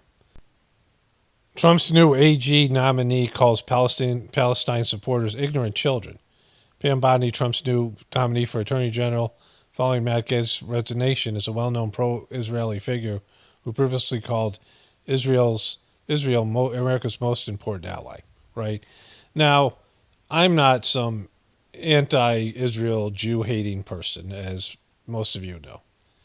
And there's a lot of people like that in the truth community that want to blame Israel for everything, everything that happens. Israel's the big, not just Israel, but Jewish people are controlling the world, this kind of thing, right? And so that exists within the truth community, exists within the various, I guess now in the woke community to some extent. I mean, that was never there. It was never a liberal thing before. Now, because of what's happened in Palestine, it is a little bit, right? And I'm not that guy. I talk about that a lot in various ways. But you can't ignore the fact that Israel is murdering Palestinian people. And there's people who are Zionists. I mean, Joe Biden said he was a Zionist. There's all these people that claim to be Zionists. Trump's a Zionist. And if you're a Zionist, this is what you believe. You believe that Israel was promised to the Jewish people by God and documented in the Old Testament of the Bible, which is a piece of shit book, like I said before, We'll get more into that in a bit. And this is the greater Israeli area. So it's part of Egypt, most of the whole top part of Saudi Arabia, on the Persian Gulf over here. So they would have borders with Iran. It's half of Iraq. This is all oil-rich area. And then Lebanon and Syria. Lebanon here and Syria. So they would be annexing parts of these other countries. I mean, this is their goal. This is what they believe God promised them. I mean, not just Jewish people, but Christians and evangelical Christians. And Trump is pushing this idea, and he's going to give them a blank check to do whatever they have to do here. And so this is a fucked thing, right? This is really bad. This person, Pam Bondi, she's a nightmare. And they probably wanted her, but they threw out Matt Gaetz to the Lions, and now they have her instead, and who they really wanted, and she'll be passed right through because Israel has a lot of influence in the lobbying groups. And so the person running your legal system is saying that Americans who are exercising their freedom of speech and the right to protest should be deported because they're protesting a foreign country. So if you want to know who your handlers are, your controllers, find the people you can't criticize. That's a statement that's been made over and over in the truth community, and she is exhibiting that right here. So fuck Pam Bondi and fuck Trump. These people are like horrible people. So let me just add to that. Stork You, Stork You, Pam Bondi. Stork You, Trump. And, this person that early on called me out for saying, that my words were false or whatever, that they misinterpreted all that stuff, right? That comment I read at the beginning of the video. And so this is what I'm talking about, a difference, because we all make mistakes. And none of us are here to judge other people. We do it, but we have our own shit to judge ourselves for and redeem ourselves. Not so much to judge ourselves, but to be better, right? We all have to be better. And there are people out there that are hurting everybody, and it's intentional. Like, Pam Bondi and Trump, whatever they get from Israel, whatever they get from this power group, the banksters, that power group, whoever's paying their bills, that is forcing them or is encouraging them to talk this bullshit and to allow the Palestinian children, the Palestinian people be, erased, the genocide that's happening there, right? And to lie about it. We can't do anything about it. I'm not saving the Palestinians, and I don't even know, historically what's supposed to happen. I don't know what God's will or what is inevitably going to happen, because there's a lot of bullshit wars and a lot of things that happen that seem bad, but maybe they were meant to be. Maybe there's reasons for it. You can always find a reason for it, even the worst things that make sense, right? And maybe Palestine is supposed to be removed and erased, and this thing is supposed to happen. But just the bare bones of it, we can at least say what's happening there. The Israeli people are now bullying and abusing the Palestinian people and murdering them and torturing them and starving them out and doing all kinds of bad shit. And don't pretend like you're heroes or you're doing a good thing or you're defending yourself, because it's not true. Just like when America did that shit in Iraq and Libya and these other wars, right, in Vietnam. When you're the aggressor and you're beating the shit out of people who have inferior military and you're taking their stuff, and then you want to claim to be the fucking hero. And that's what I'm talking about. Fuck you to these people. You're not the hero. You're pieces of shit. And don't pretend otherwise. You want to lie and pretend that, the Palestinian people got it all wrong and they're naive and you know more than everybody because you got paid off by Israel or whatever reason you're doing it. Don't fucking, you don't get to do that and not get called out on your bullshit, right? Especially because it's going to have real life implications to people. All right, let's get into the other thing here. So, I've had this up for a while. New York City comedian does spot-on Kamala Harris impersonation after election loss, and the internet loves it. Look at what popped up here. I double-checked this to make sure this was, it looks so not real, right? But here it is. That's their actual Lion King. This is from an advertisement. That was their actual poster, and you can see the girl here, right? You can see the girl wearing a thong and here and all this stuff. And then segues into the mouth here. And again, this is for little kids. But they put this poster up here because I was looking it up. Where's the thing? Is it back here? Yeah. So I was looking it up, and they put that right here, this ad right here. And so, you know, like this is just how quickly they turn on. This is the person here. I wonder if McDonald's is hiring. I'd be like, hi, how are you? Why don't people like me? I got a lot of free time now. I don't even know if I want to be president. Should I run again? Taylor Swift, Beyonce. She's not actually good at it. There's another girl who's Indian who's better at it, but it's the worst impression because Kamala Harris is just so annoying. And so I was like wondering what that girl's going to do now.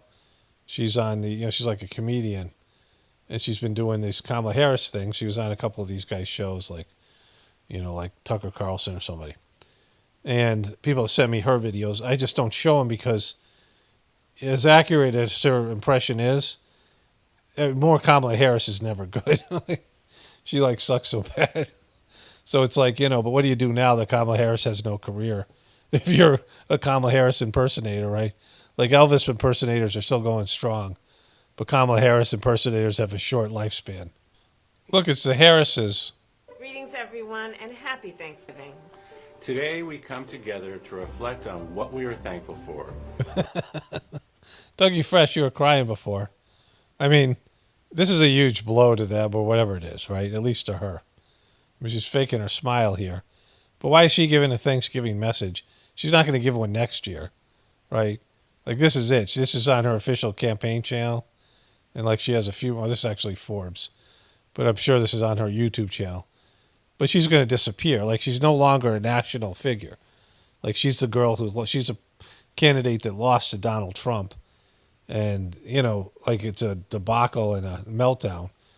And it isn't like Hillary Clinton, who at least had other successes. This is a huge flame out. And to share our appreciation for one another. Surrounded by family, friends, and those we cherish. We cook our favorite recipes. We share family stories. That's how he talks. We change some favorite recipes.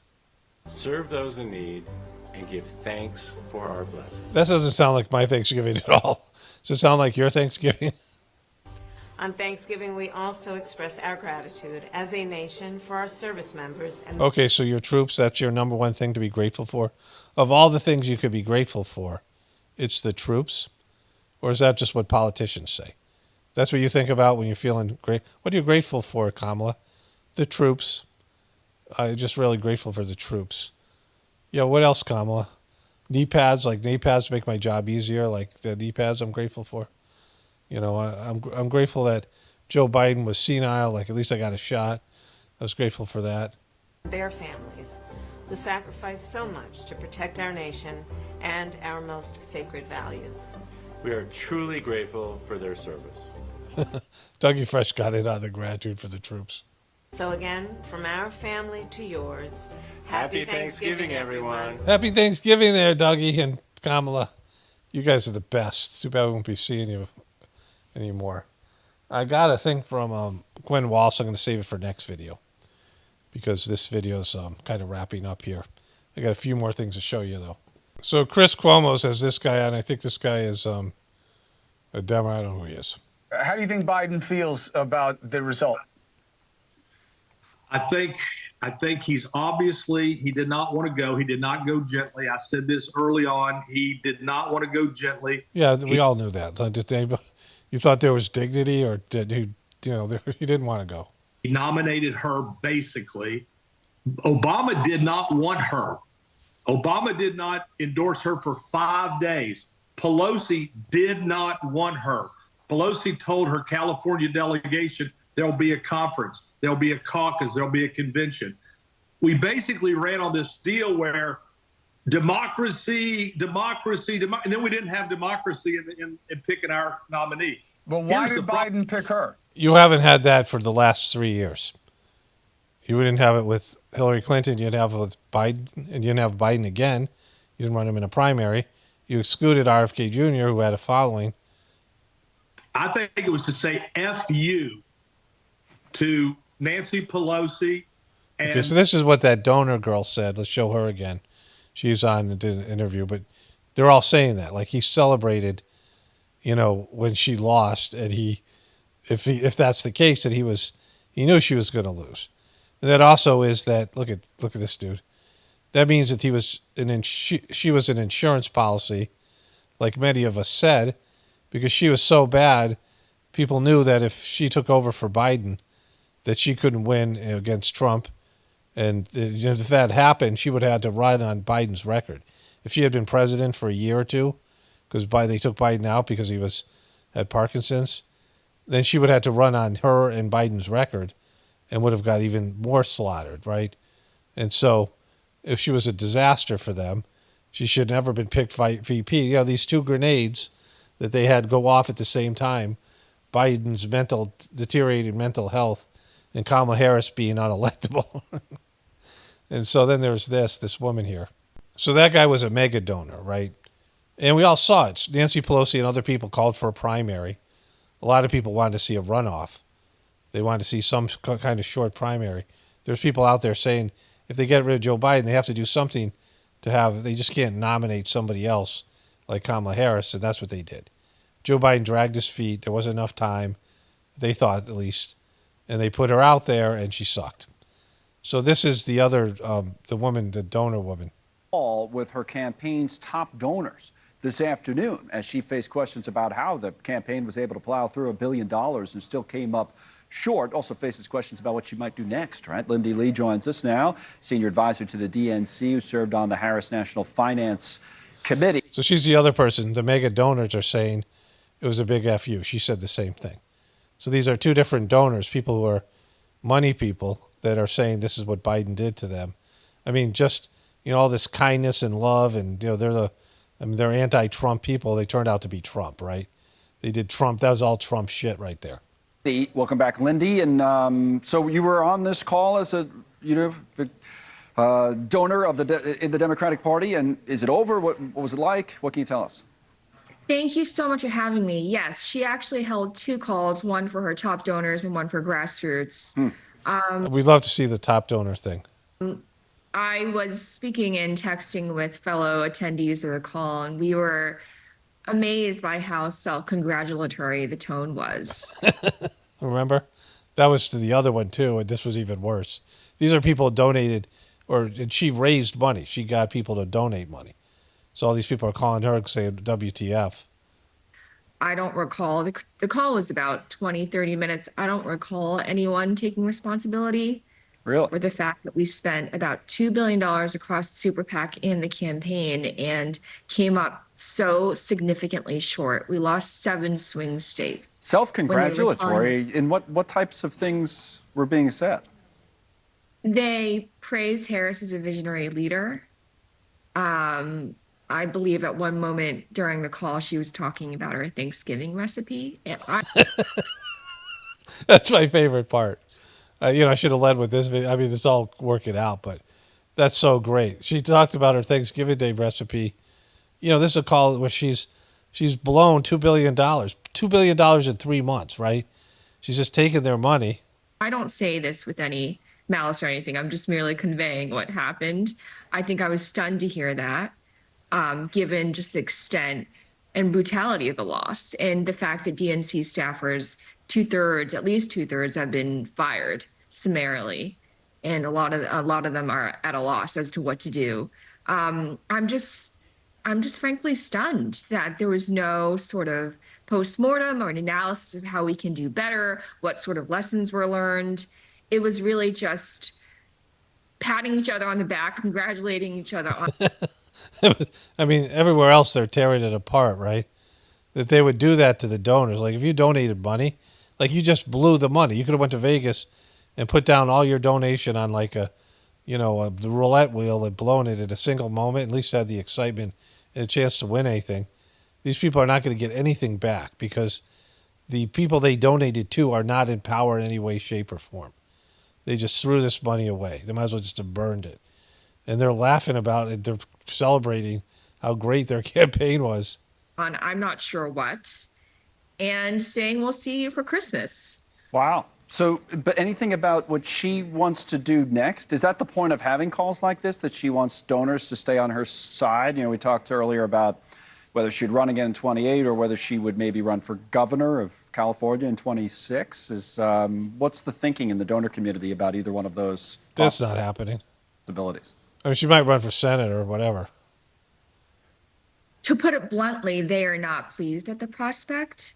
I think this is definitely her attempt to stay close to her donors, but it's also the DNC's way of staying close with the donors. And it's just something that it's just their attempt at donor management.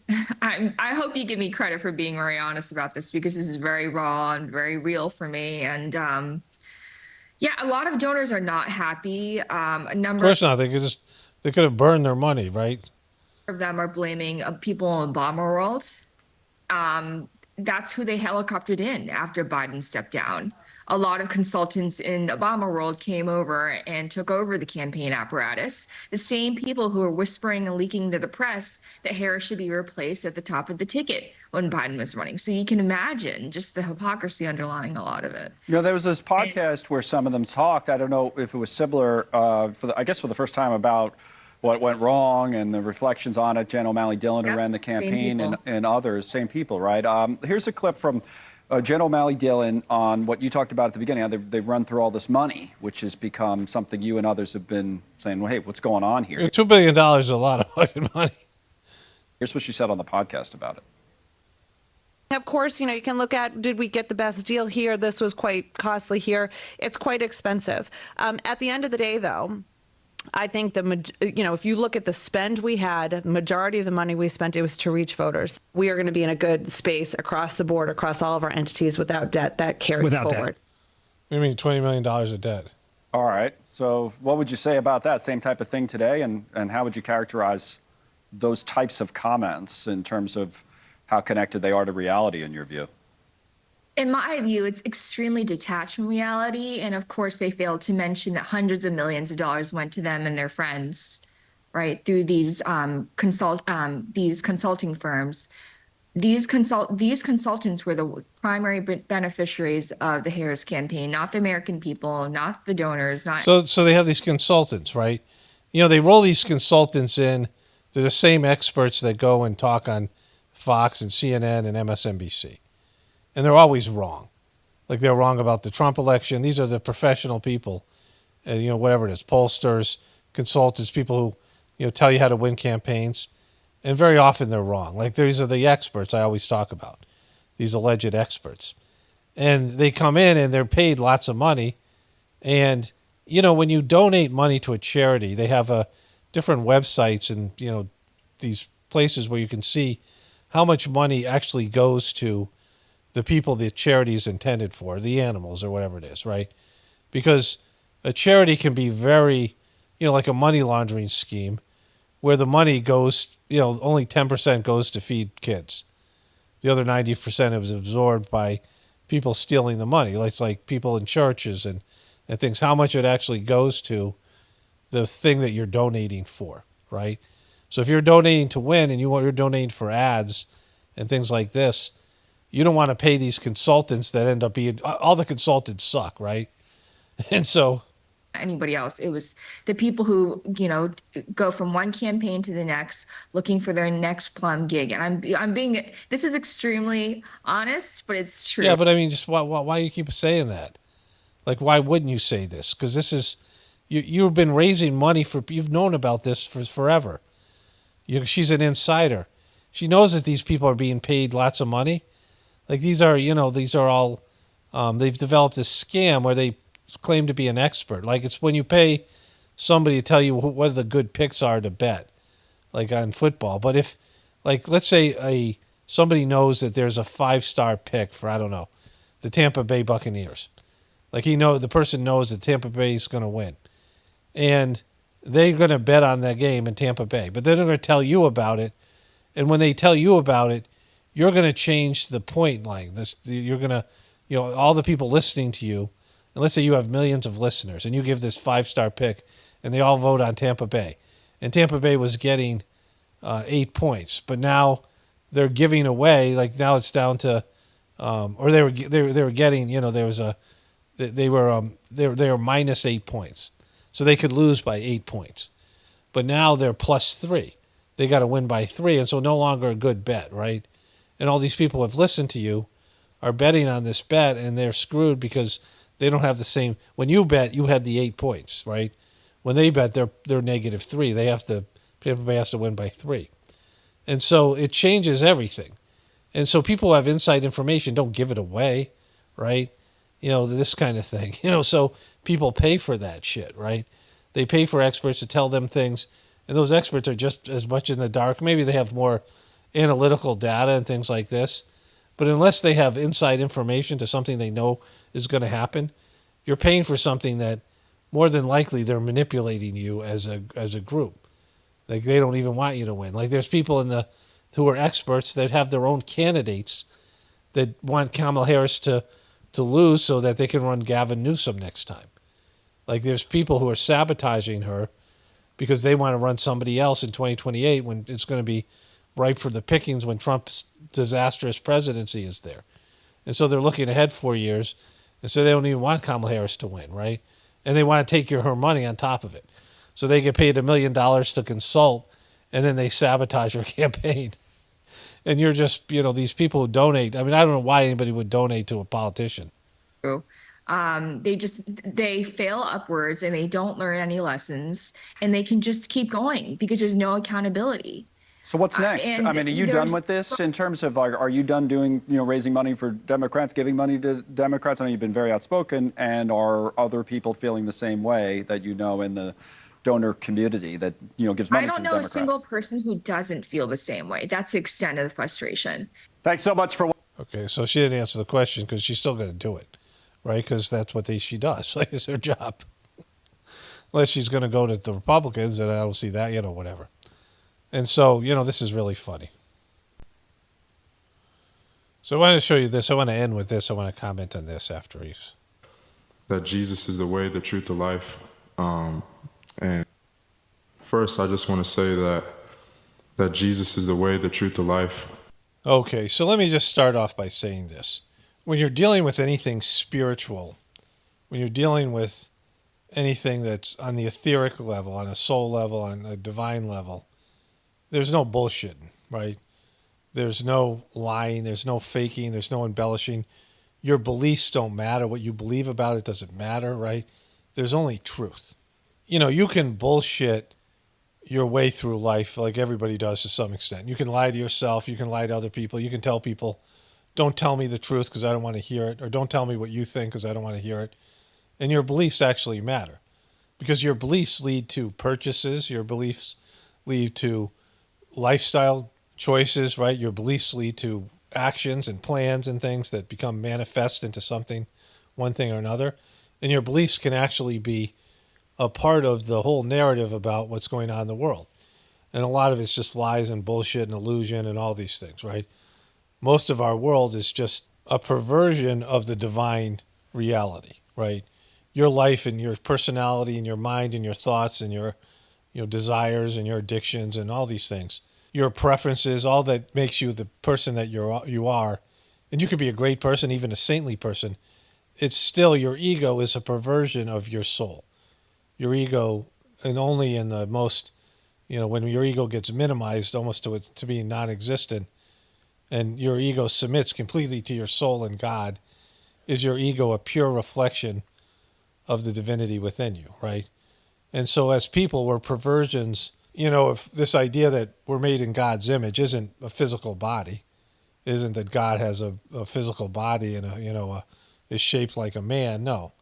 It's that we're all a reflection on our most purest essence, the causal body, the soul, the part of us that's the most pure, right? The most divine, the closest to God, the divine essence that manifests our physical body and our mind and our egos, which become grosser forms of the soul, right? Grosser forms of our individual identity, which is, in its merest, most subtle way, is just a pure, pristine version of what we are, right? And then everything else is grosser versions of that. And with each perversion, with each layer of grossness, we become less and less divine and more demonic, right? So we're moving towards where at some point we become an abomination that's like an insult to the divine essence that originally created us. And on the material world, that abomination becomes a powerful person, can become president, can become king, become rich and famous. In fact, most of those things make you more into an abomination and less divine. Most of those power positions, almost every time someone gets a power position, it corrupts them. I mean, in 99.9% of the time, when someone, even when they become a saint and they start having spiritual followers, they become perverted, right? They become more and more gross and they become less and less divine.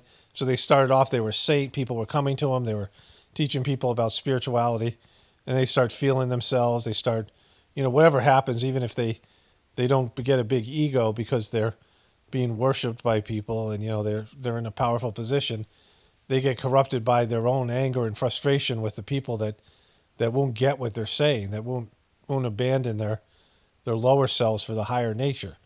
And so they start getting angry at people. They start getting, pissed off maybe at God that they're in this situation where they're working with people that just, whatever it is, right?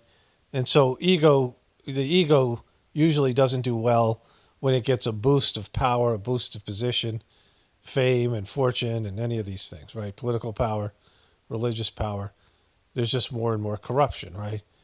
But at the basis is our pristine self, and that's what we are truly. That's our true self. That's what we are in terms of our original essence. So in the spiritual world, there's no lying. The spiritual world is truth. You can't bullshit yourself. You can't bullshit other people. You can't, you can say things to people in the material world. Oh yeah, I'm a saint. Oh yeah, I have spiritual powers. Oh yeah, if you give me money, I can bless you in some way. You can say shit like that on the material level.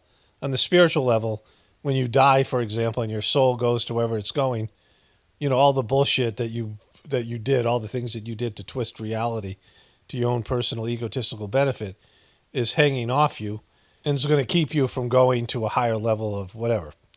You're going to go to a lower level. You're going to come back to Earth and you have to deal with all that bullshit you pulled in your last life, right? Which makes total sense. People can believe that or not.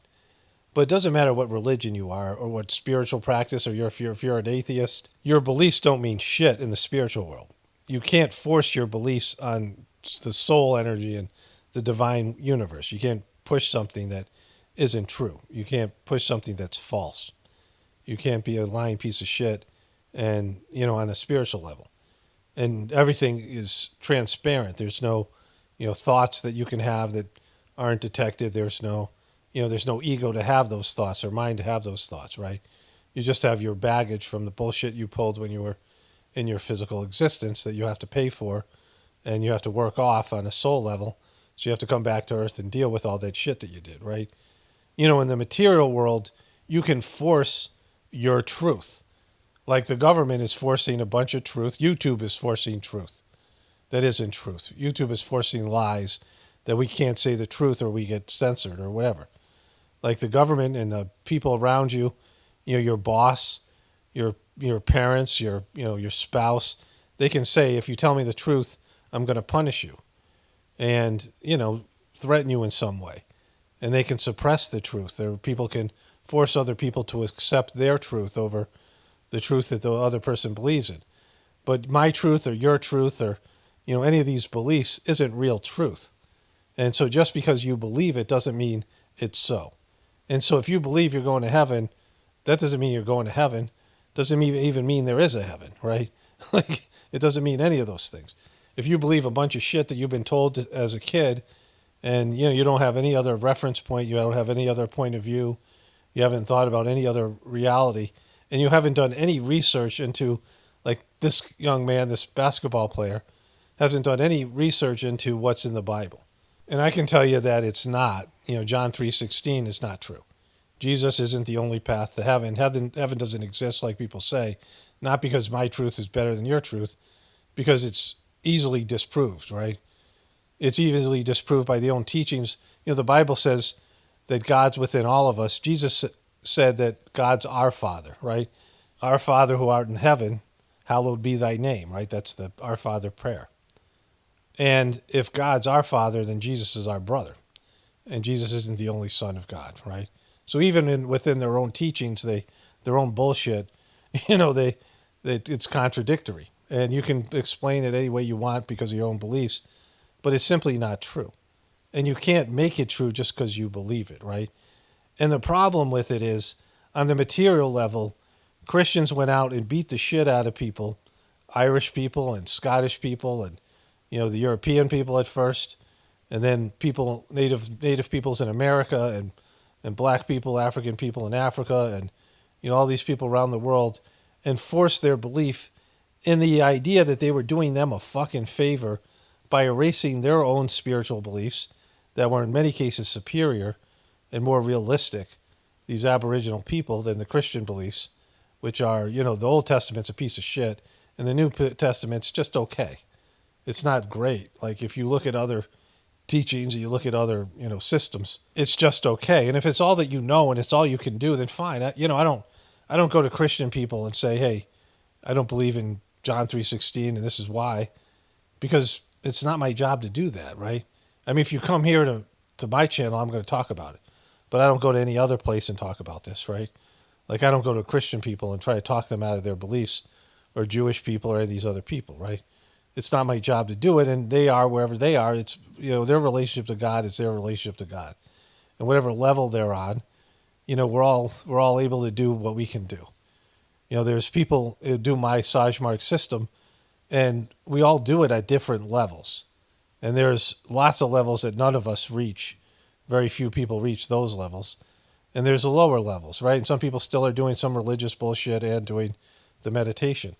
But everybody, has their own limitations, or self-imposed limitations. I mean, we have no limitations when it comes to our potential, but we have self-imposed limitations based in our fragile egos and our rigid personalities.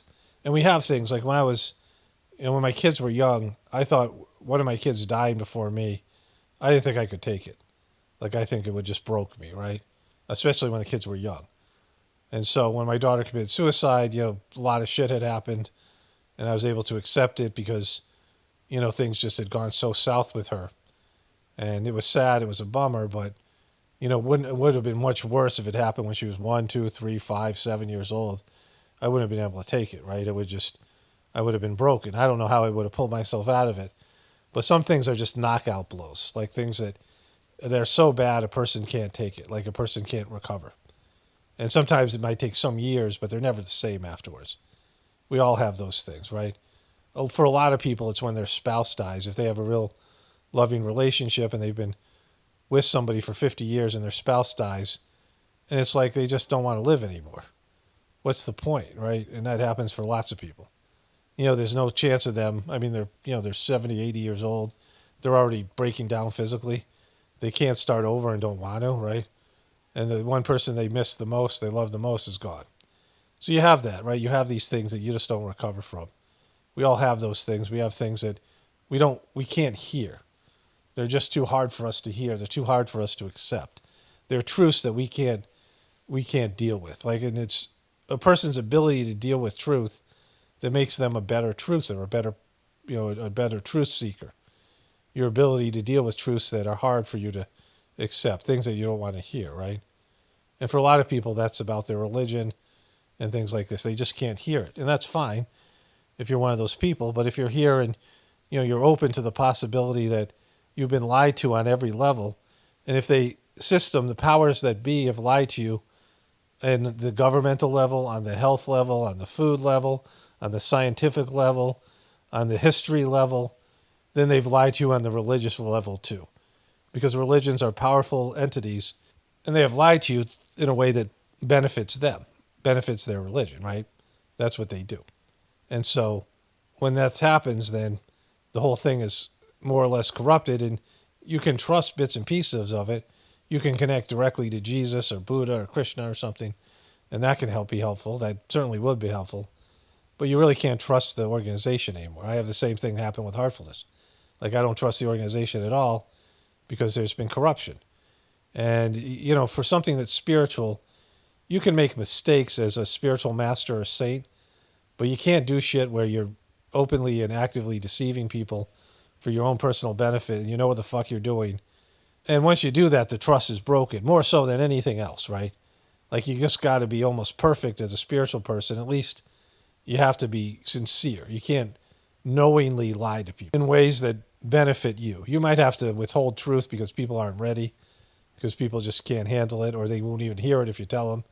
So it's stupid to even tell them, right? Like in the Bible, you can't throw pearls before swine, like that kind of thing.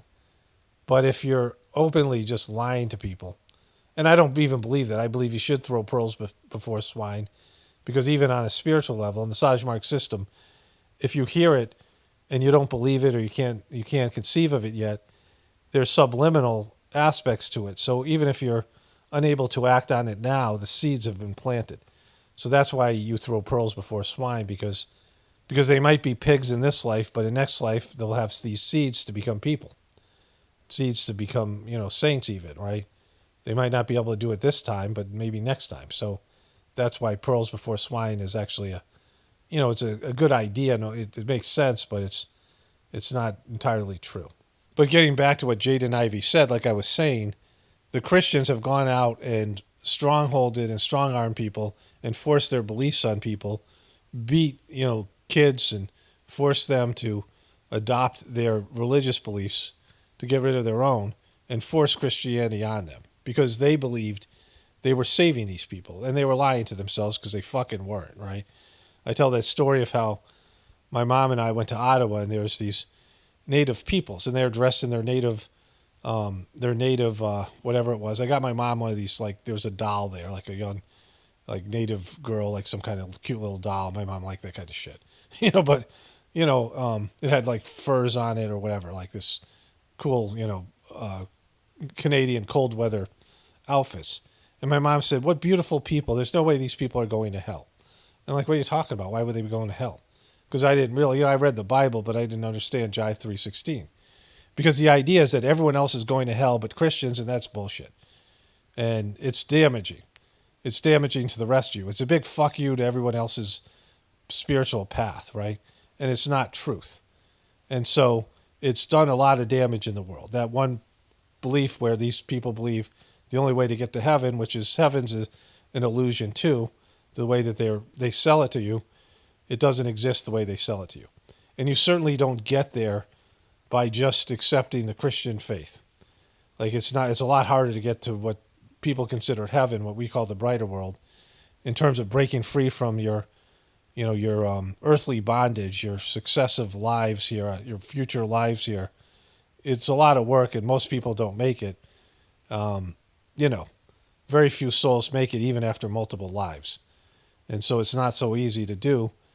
And there's still more after that. The liberation from, freedom from your earthly bondage where you don't have to be born again here, and you can go to another higher level of consciousness on another plane of existence. And none of this is because I say so. For whatever reason, whatever I do here to be a conduit for divine energy and divine knowledge, whatever my contribution to that, none of this is based in my opinion, because my opinion doesn't mean shit. My knowledge doesn't mean shit. Doesn't mean that if I know this, I'm going to be liberated, that I'm going to heaven, because I know that doesn't mean anything. It's knowledge, but what do you do with that knowledge? How do you act as a person? How do you incorporate that knowledge into a spiritual practice? Because it's just like anything else. You need a test score, right?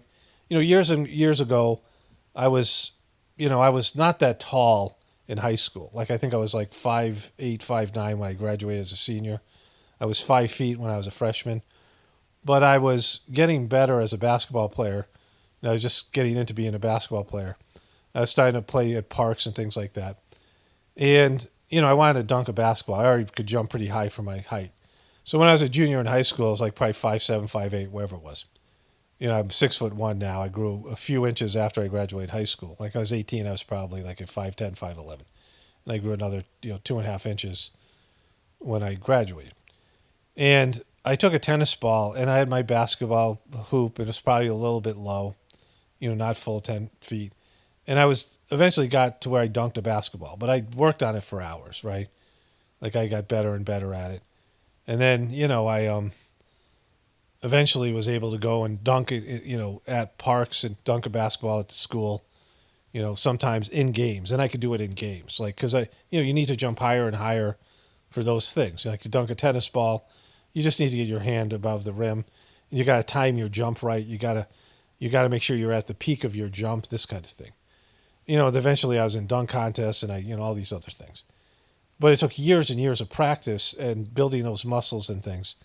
And then I could dunk. Like I could legitimately dunk. Like I can't do it now. I can't even reach the rim anymore, right? And so, it's a short-lived thing. But dunking is dunking, right? Like when I could do it, I could do it. And telling people I could do it or doing it on a shorter hoop, everyone can dunk on one of those little plastic kids hoops, right? Like you don't even have to jump.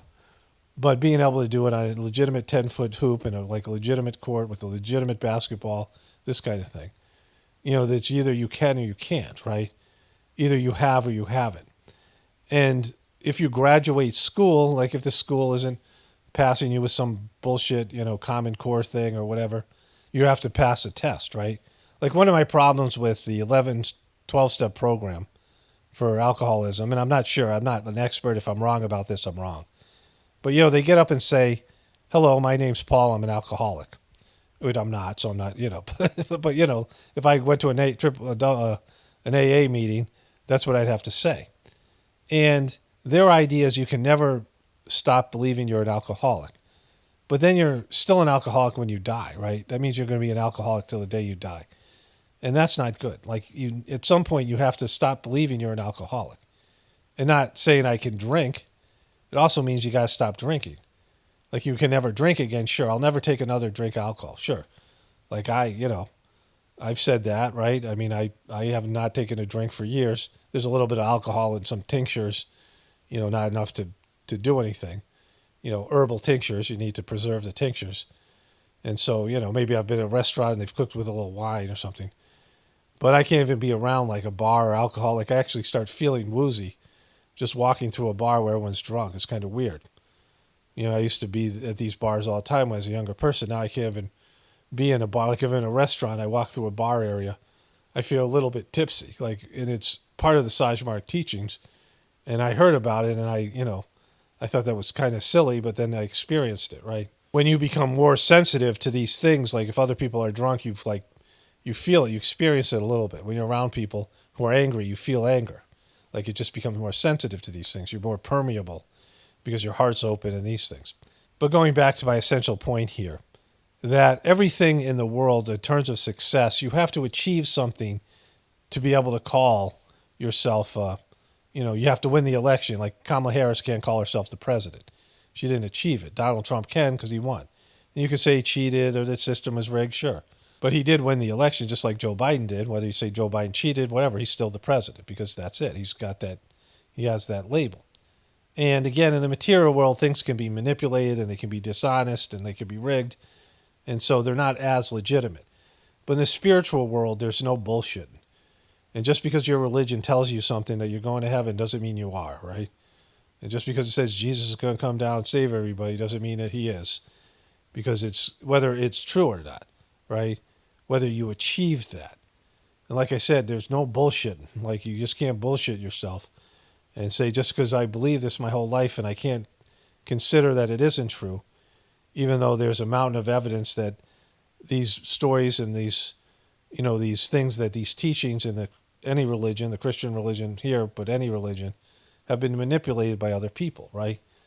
And so there's truth in Christianity. There's truth in what Jesus achieved. But there's a lot of bullshit, too, in all the religions. All of them. And now there's bullshit in what I do. Like, before there wasn't. Like, I saw the bullshit come in, and it was painful. And it came in such a stupid way by such a stupid dope.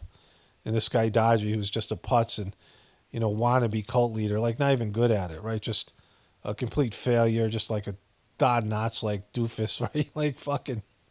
And it was just painful. It's still painful for me to see it. But it's like everything else, anything that's good, people will come around and try to ruin it, especially if it's spiritual.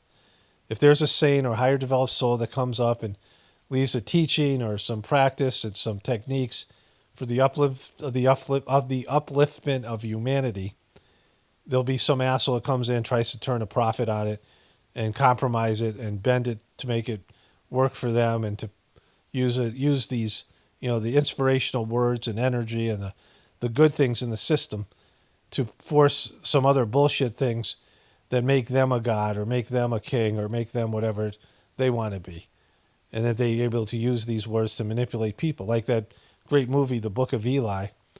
You know, spoiler alert if you haven't seen the ending, but this guy's looking for the Bible. You know, this guy who's the villain, he runs a town because he knows he can use the Bible to control his people. Because he'll use it to bend the words to his will.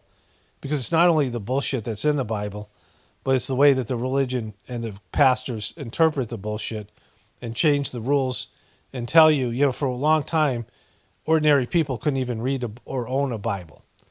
All the biblical teachings had to be interpreted by the clergy, who were abusive and power hungry and had military and political power and all that other stuff, right?